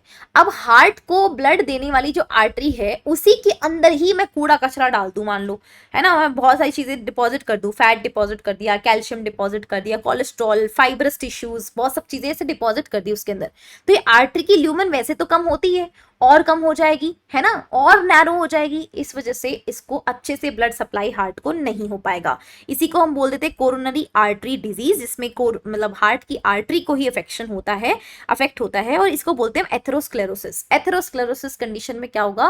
फैट का जमा होना, कैल्शियम जमा होना, कोलेस्ट्रॉल जमा हो जाना, फाइब्रस टिश्यू जमा होना, इस कंडीशन को एथेरोस्क्लेरोसिस बोल देते हैं, है ना। एंजाइना क्या होता है कि एंजाइना पेक्टोरिस भी हम इसको बोलते हैं। एक सिम्टम होता है अक्यूट चेस्ट पेन होता है। इसमें क्या होता है? चेस्ट पेन का मतलब है यहाँ पर कि जो हार्ट की मसल है, मसल को वर्क करने के लिए ऑक्सीजन की रिक्वायरमेंट है। अगर मसल को अच्छे से ऑक्सीजन नहीं मिलेगी तो आपको पेन होने लग जाएगा। देखो आपको बॉडी में कहीं पर भी पेन होता है ना, पैर दुख रहे हैं, सर दुख रहा है, मतलब पैर दुख रहे हैं आपके, हाथ दुख रहे हैं, कुछ भी पेन कहीं पर भी हो रहा है, वो मसल्स को प्रॉपर ऑक्सीजन ना जाने की वजह से हो रहा है। और जब भी आप बाम लगाते हो, अच्छे से मसाज करते हो, तो आपको पता नहीं आपके पैर थोड़े कम दुखने लगते हैं और आप ठीक हो जाते हो। तो वो कंडीशन में क्या होता है ना कि आपने बाम लगाकर आपने थोड़ी मसाज कर दी तो वो ऑक्सीजन अच्छे से जाने लग जाएगी वहां पर। तो ऑक्सीजन अच्छे से ना जाने की वजह से दर्द होने लगता है, पेन होने लगता है। तो अगर हार्ट की मसल को ऑक्सीजन अच्छे से नहीं जाएगी तो वहां पर भी आपको चेस्ट पेन फील होगा। एंजाइना मेन एंड वुमेन किसी भी एज में हो सकता है, लेकिन ज्यादा किसमें कॉमन होता है? ये मिडिल एज लोगों के अंदर और एल्डरली लोगों के अंदर होता है। And it occurs due to condition that affect the blood flow. Blood flow को भी अफेक्ट करती है। इसके साथ में हमारे पास में हार्ट फेलियर भी आता है। हार्ट फेलियर का मतलब होता है हार्ट अपना काम करने से फेल हो गया, हार्ट अपना काम नहीं कर पा रहा है। हार्ट का काम था ब्लड पंप करना, वो ब्लड अच्छे से पंप नहीं कर पा रहा, बॉडी की जो नीड्स थी हार्ट उसकी नीड को कंप्लीट नहीं कर पा रहा है। इसीलिए हम इसको कभी कभार कंजेस्टिव हार्ट फेलियर भी बोलते हैं, क्योंकि यहाँ पर लंग्स का कंजेशन भी एक मेन सिम्टम है इस डिजीज का। जिसको भी हार्ट फेलियर होता है उसमें लंग्स का कंजेक्शन, लंग्स जो होते हैं ना वो सिकुड़ जाते हैं, that is the main symptom. इस डिजीज का, वो सिकुड़ जाते हैं, ठीक है। हार्ट फेलियर जो होता है it is not same as the cardiac arrest. Cardiac arrest, heart failure, heart attack, तीन चीज अलग अलग है। हार्ट फेलियर में हार्ट अपना काम करने से फेल हो गया, मतलब हार्ट अच्छे से ब्लड की सप्लाई नहीं कर पा रहा, बॉडी को ब्लड नहीं पंप कर पा रहा। दूसरा हार्ट अटैक, अगर हार्ट को अचानक से किसी ने अटैक कर दिया, यानी कि इसकी मसल्स को डैमेज कर दिया। अटैक का मतलब डैमेज करना, किसी को डैमेज करते भाई गोली मार दी डैमेज हो गई, तो अटैक कर दिया मतलब मसल्स उसकी डैमेज हो गई, अचानक से उसकी मसल डैमेज होती, सडनली काम होता है अटैक के अंदर, तो फिर दिक्कत हो जाती है। एंड ऑब्वियसली हार्ट अटैक अगर 2-3 बार आ गया या उससे ज्यादा आ गया तो डेथ भी हो सकती है अचानक से। तीसरी होती cardiac output, sorry cardiac arrest. Cardiac arrest के अंदर हमारे पास क्या होता है कि जो हमारा, जैसे नहीं होती कि पुलिस मान लो तुम्हें अरेस्ट कर ले, तो तुम अपना काम ऐसे अचानक से हैंड्स अप कर लोगे, तुम कुछ नहीं काम करोगे, तो तुम अपना काम करते हुए एकदम से स्टॉप हो जाओगे। तो हार्ट हमारा बीट करता करता स्टॉप हो जाता है, क्योंकि उसको अरेस्ट कर लिया जाता है, जंजाल बांध देते हैं अरेस्ट करना। तो कार्डिक अरेस्ट होता है, उसको अचानक से स्टॉप कर दिया जाता है। तो हार्ट जब स्टॉप कर, बीटिंग उसकी स्टॉप हो जाती है, तो कार्डिक अरेस्ट। हार्ट अटैक का मतलब when the heart muscle is suddenly damaged by an inadequate blood supply. अगर हार्ट को अच्छे से ब्लड सप्लाई नहीं मिली या ऑक्सीजन नहीं मिला तो हार्ट अटैक आ जाएगा। इनएडिक्वेट मिलते ही तुरंत होता है, सडनली होता है ये काम। एंड फेलियर का मतलब हार्ट अपना काम करने से पंप होना ही बंद हो गया, ठीक है। तो बीट होना बंद हो गया अरेस्ट, पंप होना बंद हो गया, ब्लड सप्लाई बंद करना बंद कर दिया फेलियर। एंड अटैक का मतलब है डैमेज हो गया, ऑक्सीजन अच्छे से नहीं पहुंची या ब्लड नहीं पहुंचा हार्ट तक, तो डैमेज हो गया है हार्ट अटैक। ये हो गया आपका कंप्लीट चैप्टर यहाँ पर, और मैंने पूरा एनसीईआरटी से ही पढ़ाया है। अब आप एनसीईआरटी खोल के देखेंगे, आपको सब कुछ समझ में आएगा। आप मुझे कमेंट्स में जरूर बताना कि आपको ये लेक्चर कैसा लगा, और नेक्स्ट लेक्चर हम एनिमल किंगडम के ऊपर करेंगे, क्योंकि यही आपकी ही डिमांड है एनिमल किंगडम के ऊपर, ठीक है जी। चलिए फिर on that note Ekta Soni signing off the day. Please channel को सब्सक्राइब करिए और प्लीज ज्यादा से ज्यादा शेयर करिए इन सारी वीडियोस को, क्योंकि फिर कोई मतलब नहीं रह जाता यार, मैं ऐसे ही बैठ के बनाऊं और फिर तुम लोग शेयर वेयर नहीं करते हो। और स्टडी टारगेट्स प्लीज फॉलो करो, ताकि आपका टाइम पर सिलेबस खत्म हो जाए। आपके जितने भी नंबर आ रहे हो आप बायो को स्ट्रॉन्ग करके जाओगे, ये आपको मुझे प्रॉमिस करना पड़ेगा, क्योंकि बायो आप किसी भी कंडीशन में हो, बायो इज द सब्जेक्ट जहां पर आप एटलीस्ट यहाँ तो इंश्योर कर सकते हो 360 आउट ऑफ 360 की it's not that tough and it's not that easy also. मतलब आप बस प्रैक्टिस करते रहो PYQs की, सब कुछ हो जाएगा इसके बाद, ठीक है। चलिए ओके जी, thank you so much for watching this lecture. मिलते हैं नेक्स्ट सेशन के अंदर, एंड प्लीज सब्सक्राइब करिएगा चैनल को, वीडियो को लाइक करके शेयर जरूर करिएगा। नेक्स्ट लेक्चर आएगा एनिमल किंगडम के ऊपर। मिलते हैं, बाय बाय।